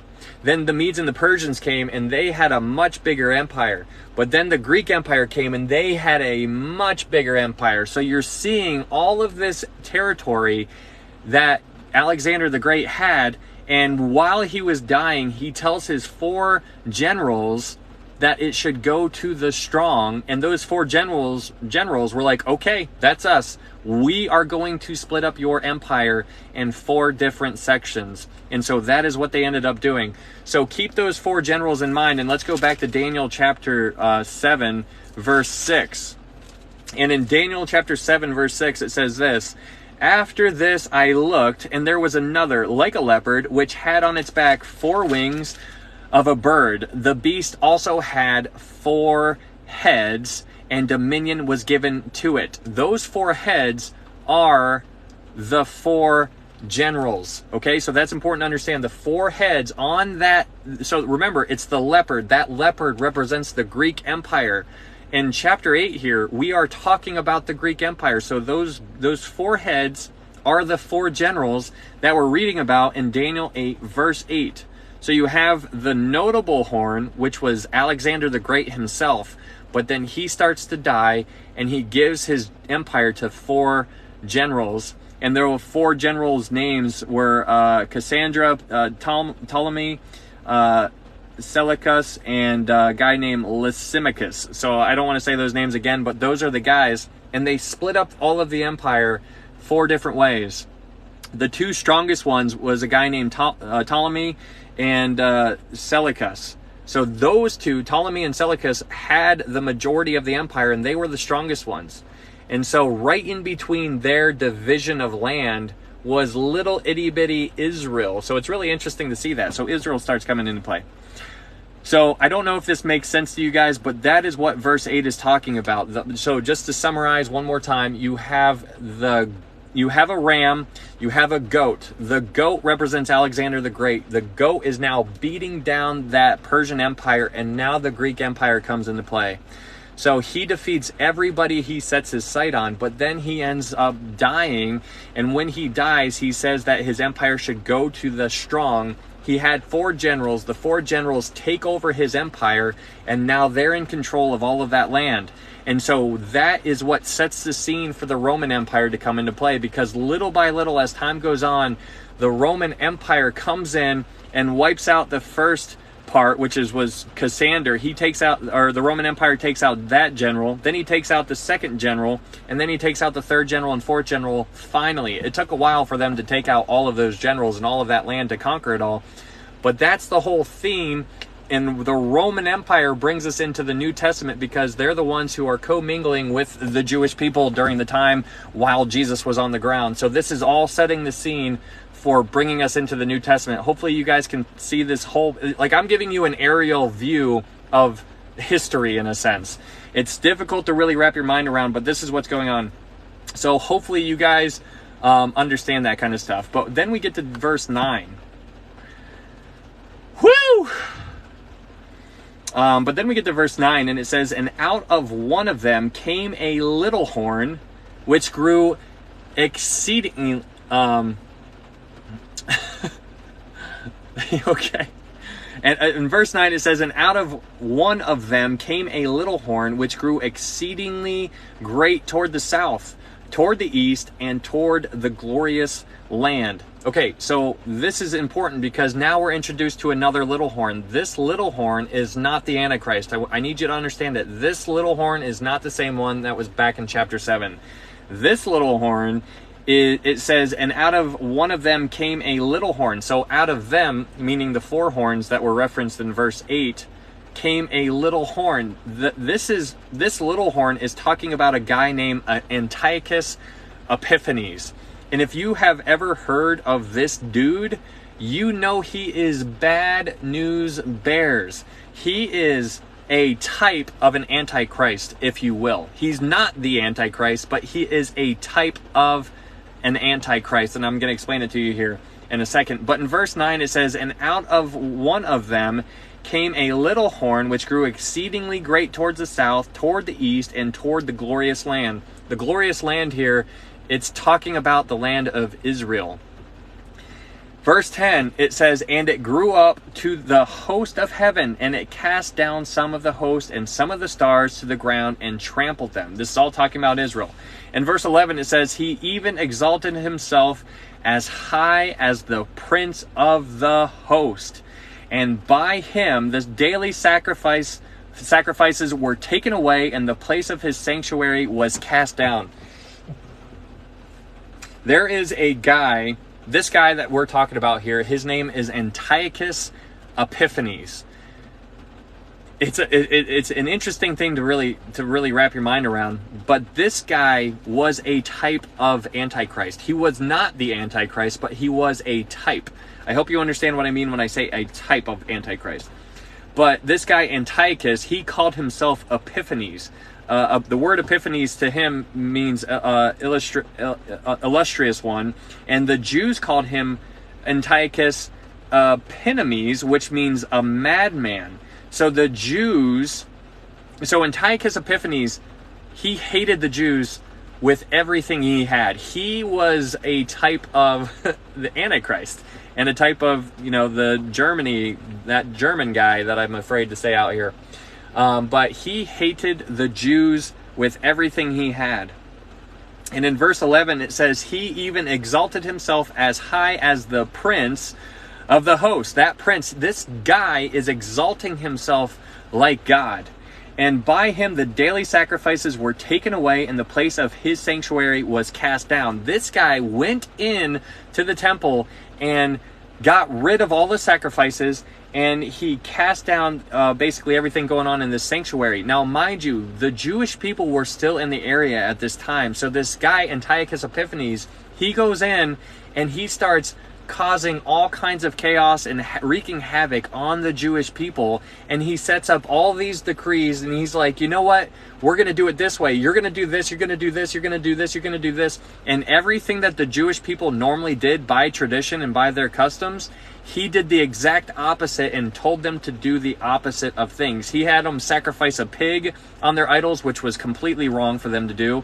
He did all kinds of things. He was so anti-Jew, it was unbelievable. And then on his birthday, on Antiochus Epiphanes went into the temple and erected a statue of Zeus, which is what is known as the abomination of desolation. So if you go to Matthew 24, and you will see Jesus reference this kind of stuff, because Jesus himself references Daniel as saying, as Daniel the prophet has said, and he quotes Daniel a couple times.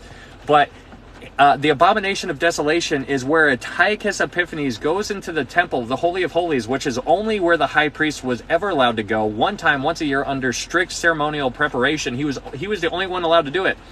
But this dude, Antiochus Epiphanes, goes into the temple, sets up a statue of Zeus or Jupiter, it depends on what you read, but he sets up a statue within the Holy of Holies. I need you guys to understand how massive this is to understand. He goes in, can you think of any other kind of desecration to the Holy of Holies? That is what the actual Antichrist is going to do during the tribulation.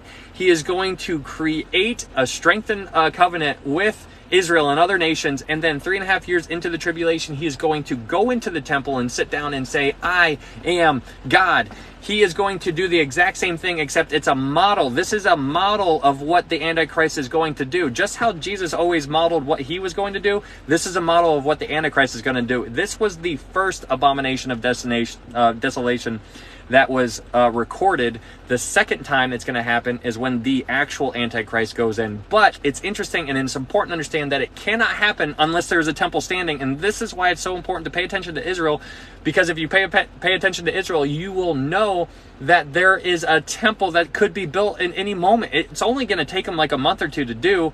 He's going to go in. It's going to take him a month to build. Who knows when it's going to be built? We know it's going to be built before the tribulation begins because of Daniel 9:27, which we will get there. But that's what's going on here in verse 11. So I don't know if that makes sense to you. It's really hard to really wrap your mind around, but that's what's going on. But then we get to verse 12, and it says, because of transgression, an army was given over to the horn to oppose the daily sacrifices. Thanks, blessed Santa. Because of transgression, an army was given over to the horn to oppose the daily sacrifices, and he cast down truth to the ground. He did all this and prospered. So where it says because of transgression, that is interesting, because he is almost getting rewarded in a sense because of his transgression. It says because of transgression, and then at the end of the sentence it says he did all this and prospered. So you can see that there were some dark spiritual forces behind this guy, allowing him to do all of these things and cause him to succeed. So you know that it's a spiritual warfare. You know that there are good and evil forces, but here in verse 12, it is clearly a dark spiritual thing that is going on here. And that's what's happening. And it's interesting because once that this guy, the Antiochus Epiphanes, once he went into the Holy of Holies and erected a statue of Zeus within the Holy of Holies, that was the trigger for the Jewish to revolt against this empire, and they went against him, and that's what the whole Maccabean revolution was all about. They revolted against him because that was the straw that broke the camel's back. They were like, we can deal with all of this stuff that you're having us do that's completely against our customs. But right when Antiochus Epiphanes put up the statue of Zeus in the Holy of Holies, they were like, we're done, we're fighting back. And then that is all recorded in the first Maccabean book. But you can go look that up if you're interested. But that's a brief history of what is going on here. But it's really important to understand that stuff. But this is the abomination of desolation that is referenced in Matthew 24 by Jesus himself. Jesus himself says in Matthew 24, when you see the abomination of desolation, like, how do you see that kind of stuff? Because nobody goes into the Holy of Holies. And so that's why it's really fun to unpack that for yourself. But anyways, back in Daniel 8, verse 13, it says this, then I heard a holy one speaking, and another holy one said to that certain one who was speaking, how long will the vision be concerning the daily sacrifices and the transgression of desolation, the giving of both the sanctuary and the host to be trampled underfoot? And he said to me, for 2,300 days, then the sanctuary shall be cleansed. And there's all kinds of different thoughts on this, and it's really interesting to try to see where you land on it individually. But a short, simple version is that after 2,300 days, the Jewish people were able to get back in there and they were able to cleanse the temple. And they actually celebrate, I forget what the feast is called, it's like during Hanukkah, but it's interesting that they do all of the things on Hanukkah specifically because of what happened right here, and they still do it during their culture today. In our world currently, they are still doing it, and it's because of this right here. So it's fun to see that kind of stuff. But anyways, the 2,300 days is up for debate in a couple different areas, so I'm not going to be too dogmatic on that. But it is kind of fun to see that the Jewish people are still acknowledging what happened back during this time. So then we get to verse 15, and it says, then it happened when I, Daniel, had seen the vision and was seeking the meaning, that suddenly there stood before me one having the appearance of a man. And I heard a man's voice between the banks of Ulai, who called and said, Gabriel, make this man understand the vision. So there's Daniel. Daniel sees Gabriel, and then a voice shows up and says, hey, Gabriel, tell Daniel what this vision means. So now we're going to see what the vision means, just in case you don't see it for yourself. So in verse 17, it says, so he came near where I stood, and when he came, I was afraid and fell on my face. But he said to me, understand, son of man, that the vision refers to the time of the end. And it's interesting because I made a video about this a while back, but it's always interesting how people react when they are confronted by an angel or by this type of, thanks Candace, by an angel or by a vision of God. They always fall on their face, and you can trace it in, you can just type it in, fell on face, and just look up all the different times, because it's a natural thing for us to do when we're standing in something that is so pure, right? Like, these guys are amazing, and we're like, the only natural thing that we do is fall down. That's what we want to do. But anyways, Daniel falls down, and he says, understand, son of man. Son of man is lowercase here. This is the, son of man is the title for Jesus Christ, but son of man was also used for other human beings. It was a common title, but it's important to understand the context of it as well. But it goes on to say, understand, son of man, that the vision refers to the time of the end. This is a foreshadowing of the Antichrist. But in verse 18, it says, now as he was speaking with me, I was in a deep sleep with my face to the ground, but he touched me and stood me upright. And he said, look, I am making known to you what shall happen in the latter time of the indignation. For at the appointed time, the end shall be. So this is a very clear foreshadowing of things to come. But now we're going to get clarity on things that we already unpacked. We're just going to see it in Gabriel's words. In verse 20, it says, the ram which you saw having the two horns, they are the kings of Media and Persia. And the male goat is the kingdom of Greece.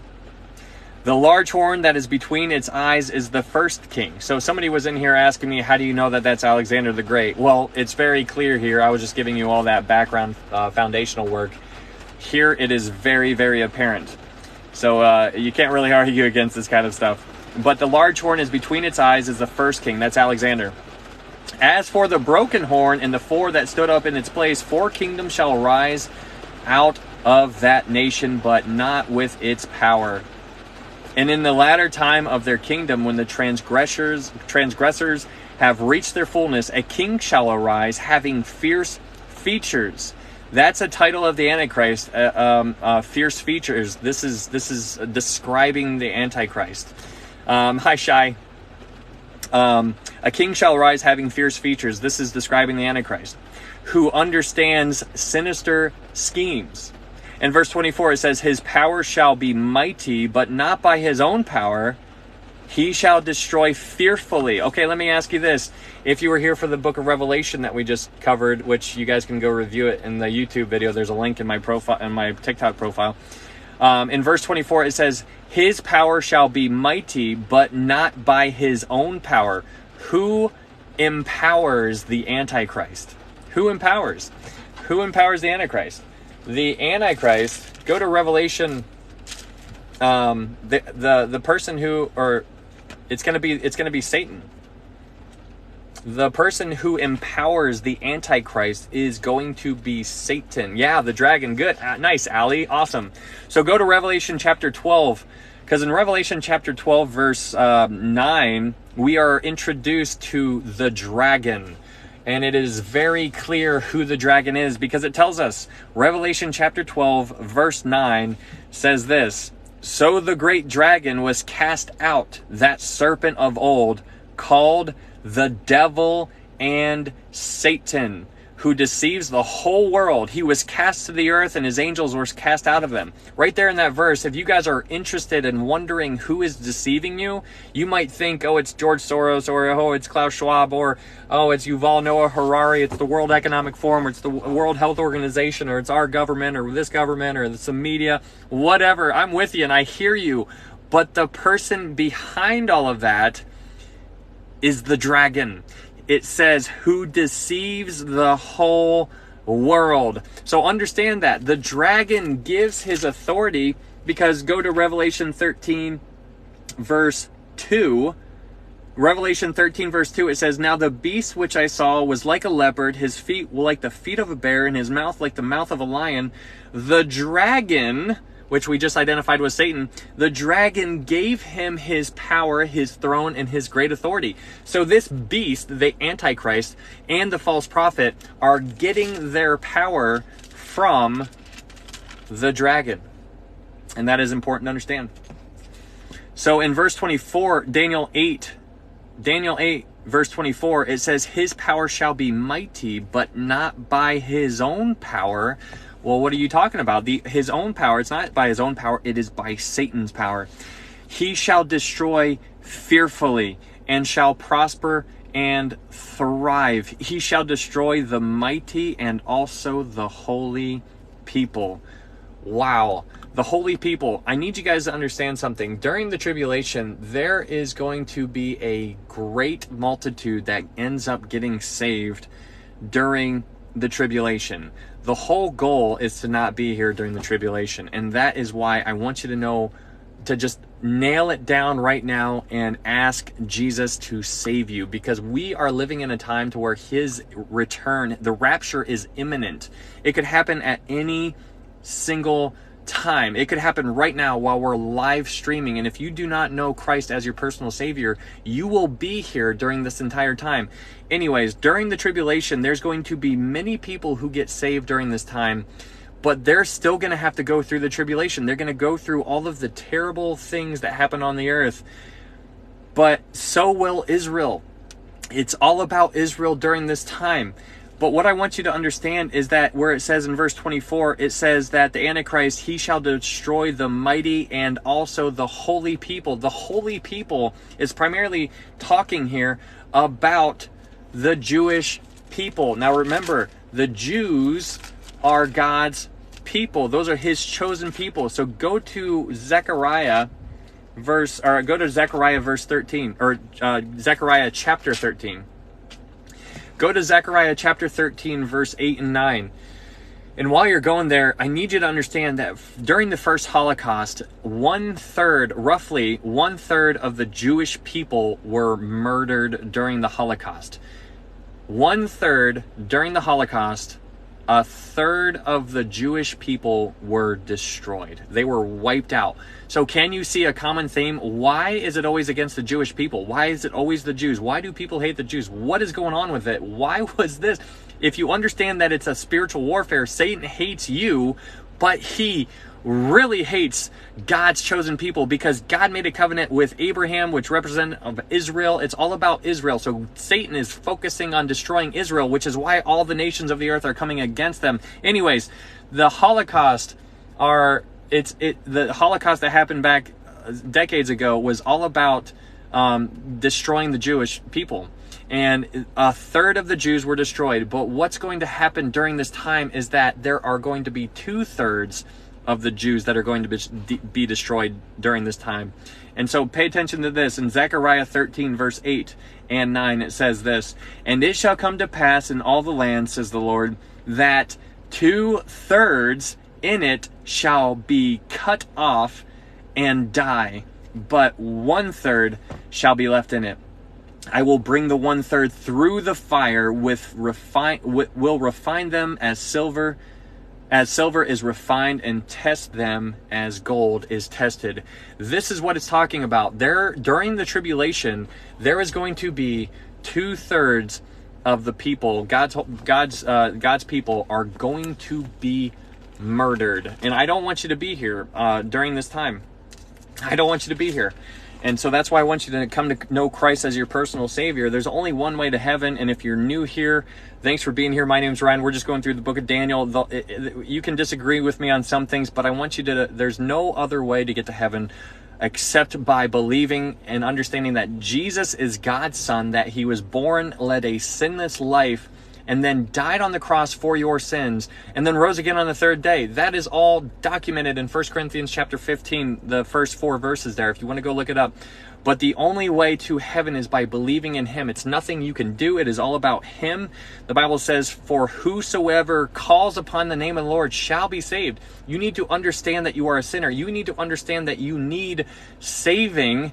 If you understand these things, then call upon the name of the Lord and you shall be saved. He's not willing that any should perish. John 3:16, for God so loved the world that he gave his only begotten Son, that whosoever believes in him shall not perish, but have everlasting life. Isn't that amazing? Don't you want to know him? I'm telling you what, thanks guys for the gifts. I am telling you what, this Bible is alive and it's real. And I want to tell you something that I was thinking about earlier. Go to Revelation chapter 13, because this just, I always bring up technology because we're living in weird, crazy times right now. And we're all trying to pay attention. Hey, what do you think is going on over in Israel? Is it the Gog and Magog war? Is it Ezekiel 38, 39? Is it Isaiah 17? What's going on? I just think it's really interesting, because let's go to Revelation 13, verse 3. In Revelation 13, verse 3, it says, and I saw one of his heads as if it had been mortally wounded, and his head wound was healed, and all the world marveled and followed the beast. I want you to underline the word all. It says, and all the world marveled and followed the beast. First off, my question to you is, go back 500 years ago, because I'm gonna fight this argument where people are like, oh, people have been saying it's the end of the time for centuries. You're right, they have been, but it just now applies in our world today, unlike it has ever applied before. And what I want you to see here in Revelation 13, verse 3, where it says, and all the world marveled. My question to you is, how could all the world marvel? How could they marvel? They could only marvel if they knew. How would they know? They could only know if there was some type of technology that allowed them to know. Because what happens in your house right now, only you know. But you can broadcast it to the world, because that's the world that we're living in. It never used to apply back then. But this beast is going to receive a mortal head wound, and then it's going to either be a fake death or pretend he's just mimicking Jesus Christ. But it says all the world marveled. It is unbelievable to understand that now it makes sense. Go back 500 years ago, go back 100 years ago. This was not applicable. It didn't apply to the people 100 years ago. It barely applied to people 30 years ago. This stuff is unbelievable. I need you guys to see it. If you see it, you can't unsee it. And so that's why this world is so amazing. Anyways, that's what's going on in verse. There's going to be 1/3 of the Jewish people was wiped out. 2/3 will be killed during the tribulation. That is all documented in the Bible. But going back to Daniel Daniel 8, verse 25, it says, through his cunning, he shall cause deceit to prosper under his rule, and he shall exalt himself in his heart. Now, there's all kinds of theories and speculations, and people are like, I think I know who the Antichrist is. And then there's people who say, I know who it is. Do not pay attention to those people. You can guess. I mean, there's nothing wrong with guessing. But when somebody says, I know, stay away from that person, because they do not know. But it's interesting, because in Daniel chapter 8, verse 25, it says, through his cunning he shall cause deceit to prosper under his rule, and he shall exalt himself in his heart. This guy is so insanely prideful and arrogant. Whoever the Antichrist is going to be, he's going to be all about himself. But here's what I want to focus in on. Continuing on in verse 25, it says, he shall destroy many in their prosperity. That's what my New King James Version says. It says, he shall destroy many in their prosperity. The King James Version says, he shall destroy many by peace. I want you to just think about that for a second, because this Antichrist is going to rise up and he is going to destroy many by peace. What? What? He shall destroy many by peace. And I actually went in there and I clicked on the word peace because I was confused. I was like, man, that's weird. And one of the definitions was quietness. And it's like peace, quietness. I understand the connection there, but it's interesting that quietness came up. It gave it a different thought, because, you don't really understand. This is all futuristic stuff. We don't really understand how all of these things are going to unfold. We are literally getting a glimpse through a keyhole on these type of futuristic events. We know the big things, but we don't know all the little details that happen in between the big moments. And so that's what's going on here. But this Antichrist is not going to come up militarily. He will eventually be in charge of the military in a very big way, but he's not going to come up as a military commander. And it's interesting because when you look at the Jewish culture, they are looking for a Messiah still. They did not accept Jesus as the Messiah. They will accept him one day, and they will look upon him as they mourn for a lost son. But what I want you to understand here is that this Antichrist is not going to come up as a military type of person. The Jewish people are looking for a Messiah who is military capable in all kinds of sense of the word. They want a warrior as their Messiah. Jesus Christ didn't show up as the Messiah. Jesus Christ showed up as a lamb. When he comes back, he's coming back as a lion. And they're going to see that. But this Antichrist is going to be a peacemaker. He's going to come up and he's going to be politically sound. He's going to be a genius. He's going to be in charge of the military sooner or later. I don't know if anybody's coming to your mind when I'm saying all this kind of stuff, especially when I say very prideful and arrogant and boasts and think he's all that. I'm not saying it. I already said it. But anyways, it says, he shall destroy many in their prosperity, or he shall destroy many by that's right. That's right, Jen. He shall destroy many in their prosperity, or destroy them by peace. He shall even rise against the prince of princes. This Antichrist is going to rise against the prince of princes. Wow. He's lied to himself so much that he thinks he can get Jesus to blink. And he's going to try and try and try, and he thinks he can do it. He thinks he's going to get all of his forces to go against Jesus, and it's just going to be laughable. But he's not going to be able to do it. But anyways, he shall even rise against the prince of princes, but he shall be broken without human means. This is going to be a supernatural type of destruction, because it says, but he shall be broken without human means. That is supernaturally going to be destroyed. And I want you to understand something. What is supernatural for us is completely natural for God. Do you understand that? Like, you and I, we see a miracle and we think it is the coolest thing in the world, but that is just another day for God. That is just what he does. It is all about him. He doesn't, like, he just, everything he does is absolutely wonderful. So this, where it says, well, he shall be broken without human means, he's going to be destroyed supernaturally, which is just a natural thing for God. And that is unbelievable. Unbelievable. But anyways, we get to verse 26, and it says, and the vision of the evenings and mornings, which was told, is true. Therefore, seal up the vision, for it refers to many days in the future.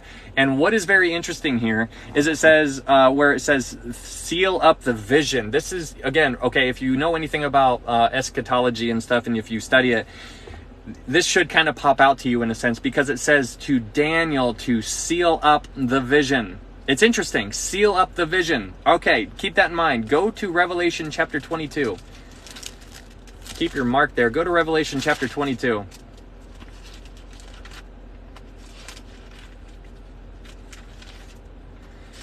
Revelation chapter 22, verse 10. And in Revelation chapter 22, verse 10, now this is talking to John, it says, and he said to me, do not seal the words of the prophecy of this book, for the time is at hand. And that is interesting. So Daniel is told to seal up the words of this prophecy, but to John it says do not seal up.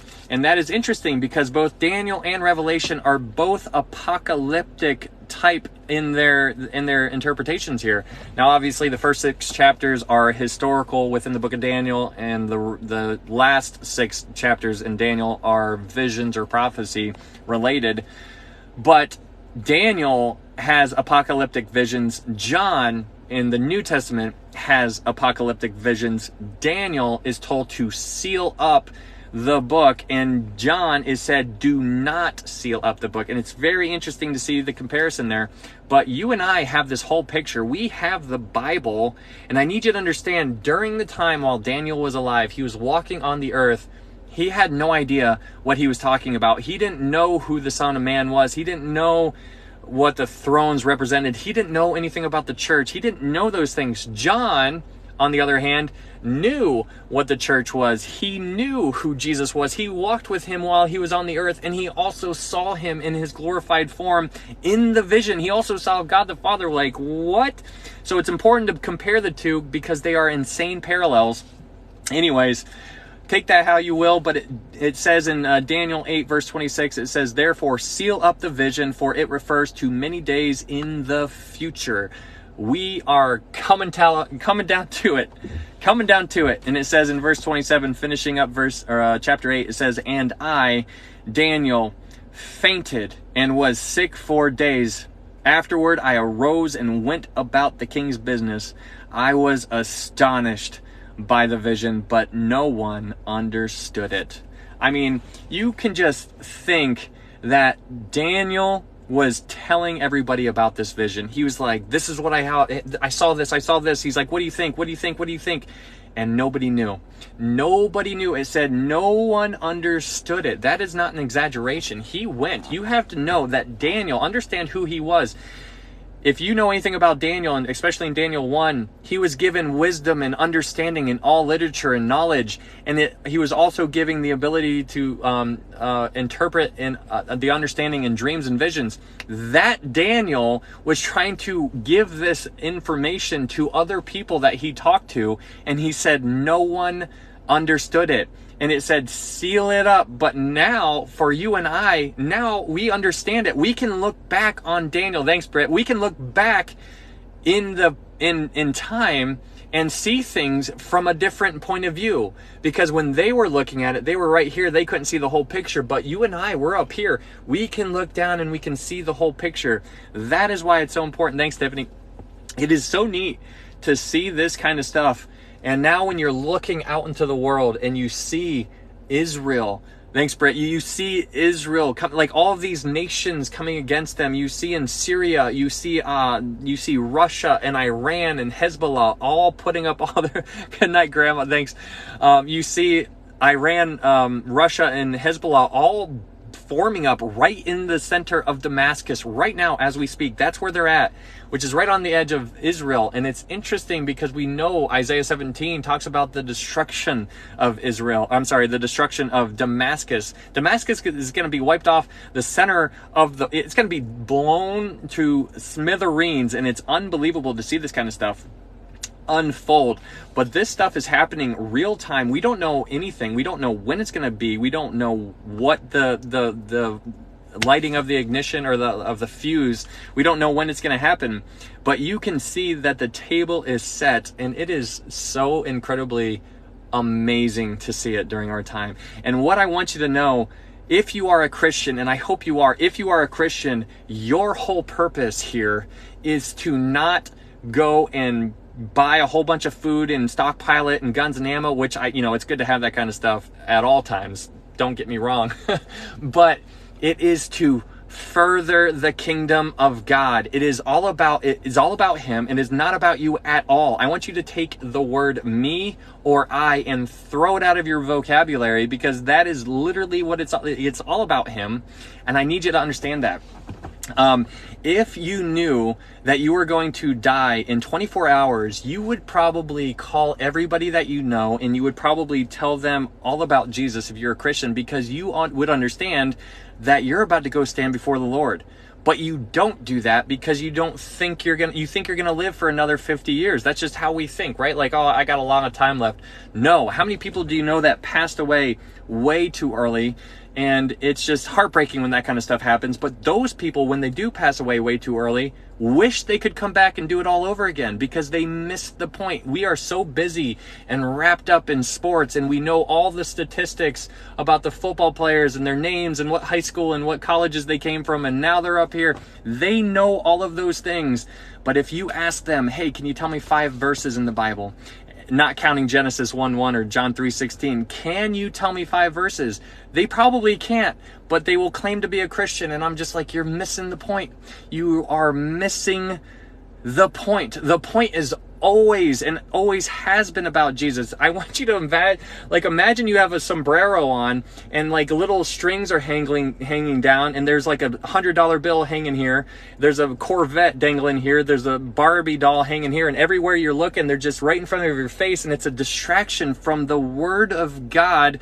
You need to hide His Word in your heart, because imagine a world where they're going to come and take away your Bible, because that could happen. There are already AIs out there where they are rewriting the Bible. They are trying to improve the Bible to make it better.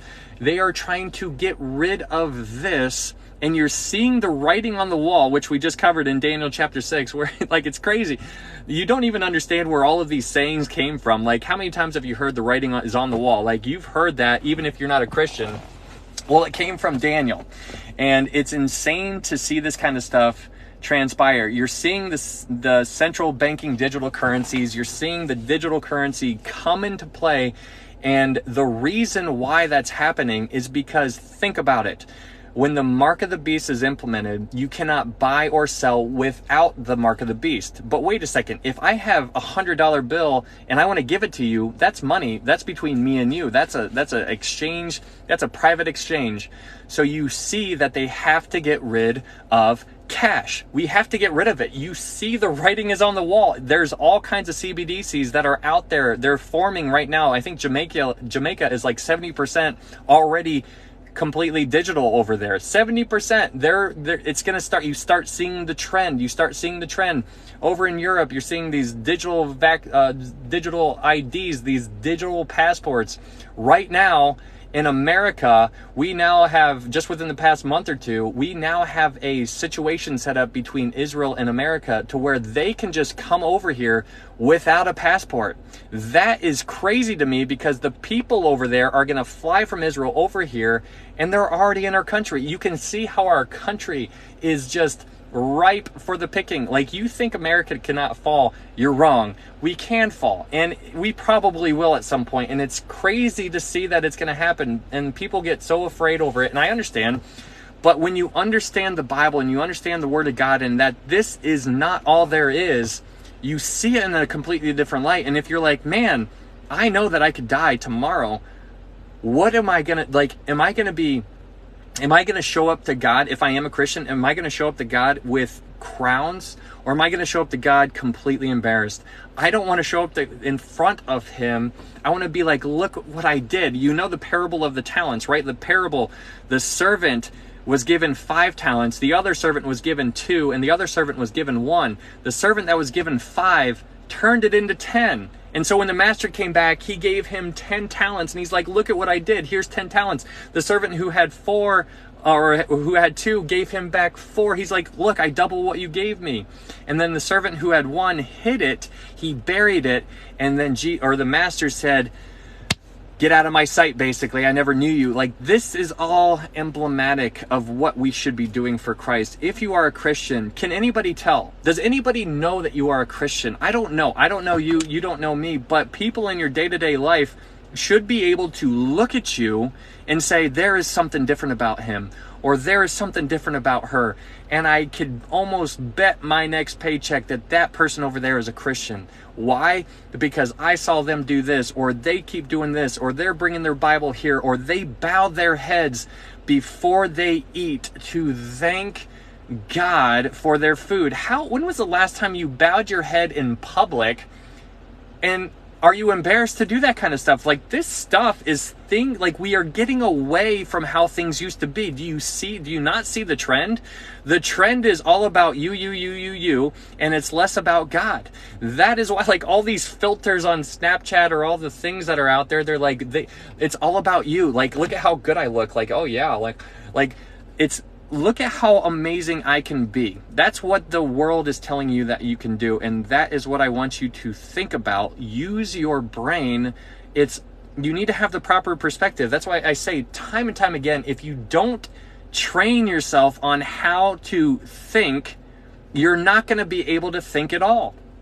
We are in a constant spiritual warfare. From the time you go to bed to the time you wake up, even while you're sleeping, it's spiritual warfare. And I made a video on this about the fall of America, but there's a story, and I think it's so important for everybody to understand, because Elijah was surrounded and his servant was terrified because he thought that they were going to get killed. But Elijah was calm, cool, and collected, and the servant was like, why aren't you freaking out? And so Elijah prayed and said, God, please open his eyes so he can see. And the servant's eyes were opened, and the servant looked around, and he saw that there were chariots of fire all around them, circling them. And if you can just open your eyes for a second and see how amazing God is and how powerful he is. Satan wants to trick you into thinking he can't save you, and he wants to trick you into thinking that prayer doesn't help, and he wants to trick you into thinking to focus on these things because your career is important, so really focus on that, or your job is important, or your girlfriend or your boyfriend or whatever, or sports is important. Those things should all take a backseat, but those things are all that it matters to most people. So I don't know if this really hits you guys in any kind of way, but it hits me, and that's why I feel like if it hits me, it should apply to other people. And I don't want you to think I'm judging anybody or anything like that. When I speak, like, this is me talking to me, and you guys are here just listening to it. So I appreciate you guys being here, listening to me talk to myself. But that's what I got for you. That's the whole Daniel. Thanks, Britt. That was Daniel. Thanks, Holly. This is Daniel chapter 7 and chapter 8, and those were some really, really neat. Thanks, guys. Wow. Thank you for those, Brett and Holly. Very kind. I always tell people that if you send a gift, that the only way that you can send a gift is if you told somebody about Jesus, because I'm not here for gifts. There's other people out there who are, it's heartbreaking seeing what they're doing, but I want you to know that it's all about Jesus, and I would encourage you to tell somebody about Jesus. A good way to look at yourself right now, thanks Gina, is to look at yourself and ask yourself, be brutally honest and say, when was the last time I told somebody the gospel? And ask yourself and answer it. Just even say it out loud, or just say it out loud in your head or whatever. But answer it. When was the last time you told somebody the gospel? When was it? And so the question is, if you haven't ever told somebody the gospel, that might mean that you might be a child in the faith. And so what I mean by that is, you could be 100 years old, but you could be a child in the faith. And so my question to you, if you are a child in the faith, is how long have you been a child in the faith? Are you 30, 40 years old and you've been a Christian for 15, 20 years? Are you still a child in the faith? Because if you are, then why? Why are you a child in the faith still? Like, what are you doing? Like, come on. Like, grow a little bit. You need to grow. You need to mature. Oh, First John is all about that. Like, there's children, there's young men, and then there is fathers that is talked about in First John. And so it's really important to grow and to grow and to grow and to share the gospel with other people, because that is why you are here. Natasha, yeah, you can come on up. Please be respectful, and I can bring you up for just a couple minutes. Hello. Oh, hola, ¿cómo estás? Hey, muy bien. How are you? I am doing good. Just chilling outside. I need to go to bed soon. Yeah, I hear that. I gotta work at 10:30. It's 3:07. Oh, man. Yeah, but it's all good. It's coming quick. Yeah, coming quick. I overslept today, or I slept more than I should have, but it was cool. And I had to work at 3, but I was so tired at work. I was like, I am dragging. I cannot do this, but I did it. And yeah, I had my moments. Nice. Have you, I was wondering, I thought you were going to come up and maybe share like a time that you were telling somebody about Jesus or something like that. Oh yeah, but I always do. Hey, but it's cool because, like I said, I'm Natasha All Satan, which is weird. My mom named our dog Satan. I've told this story numerous times on this live, And then I named our dog Satan. I was like, Mom, where did you come up with my name? Because I'm half Mexican, but I'm the whitest Mexican you'll ever meet. And then she goes, from a street sign. No, but you named our dog Satan too. And then if you look up my name, Natasha, it means the birth of Christ, the birth of on Christmas Day. So I have Jesus and the devil, which is cool because God sent the devil to take care of us and sent angels with him. And he's not even doing anything wrong. We do our own wrong. If we trip and fall, it's our stupidity. We're not paying attention. Yeah. Yeah. I mean, black eyes, you're driving on the road. Your fault. Don't drive too fast.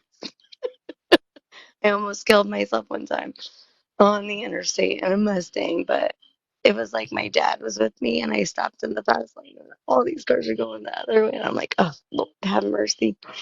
But yeah, so Jesus is real, God's real, the devil's real. We're all here, you know? We're all brother and sister or whatever. But yeah, I think that's the best message anybody could give anybody.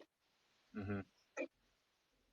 All right. Well, I appreciate you coming up. I got one other person that's going to come up, and then I'm going to get off of here, so I'm going to let them come up. But I appreciate you coming up here. Thank you. Have a good night. You too. All right, Kathy. Yeah, you can come on up just for a couple minutes.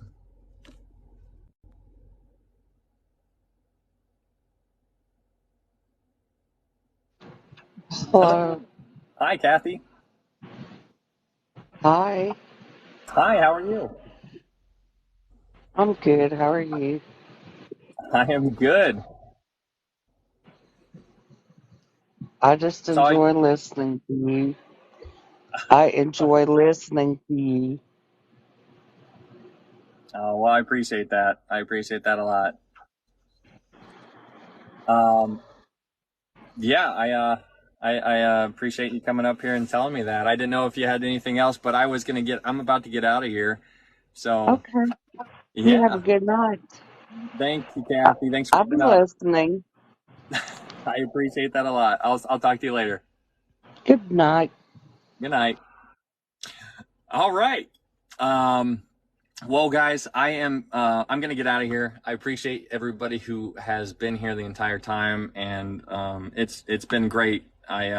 These chapters were pretty exciting. I hope you guys were able to see it all and understand it. It's really, really neat stuff. Pay attention to what is going on in Israel. Follow it. Pray for them. They need our prayers. Pray for our country as well. And pray for opportunities that you can tell somebody else about Jesus, because that is truly where we need to focus. We need to focus on sharing the gospel. Pray for boldness. Pray for boldness, because you are probably afraid to go tell somebody about Jesus because you might not know everything. Well, learn. There's the quick answer. Learn. Just learn. It doesn't. Just do what you can. Do what you can. But I appreciate you guys. I always say to people that if you have any questions, feel free to shoot me a message on here directly. You don't have to follow me, but if you want to shoot me a message, my messages are open to receive messages from anybody. So I would appreciate if you, or encourage you, if you have any thoughts or anything like that, shoot me up, or hit me up. And don't shoot me up. Oh boy. But yeah, tell somebody else about Jesus, guys. Thanks for being here.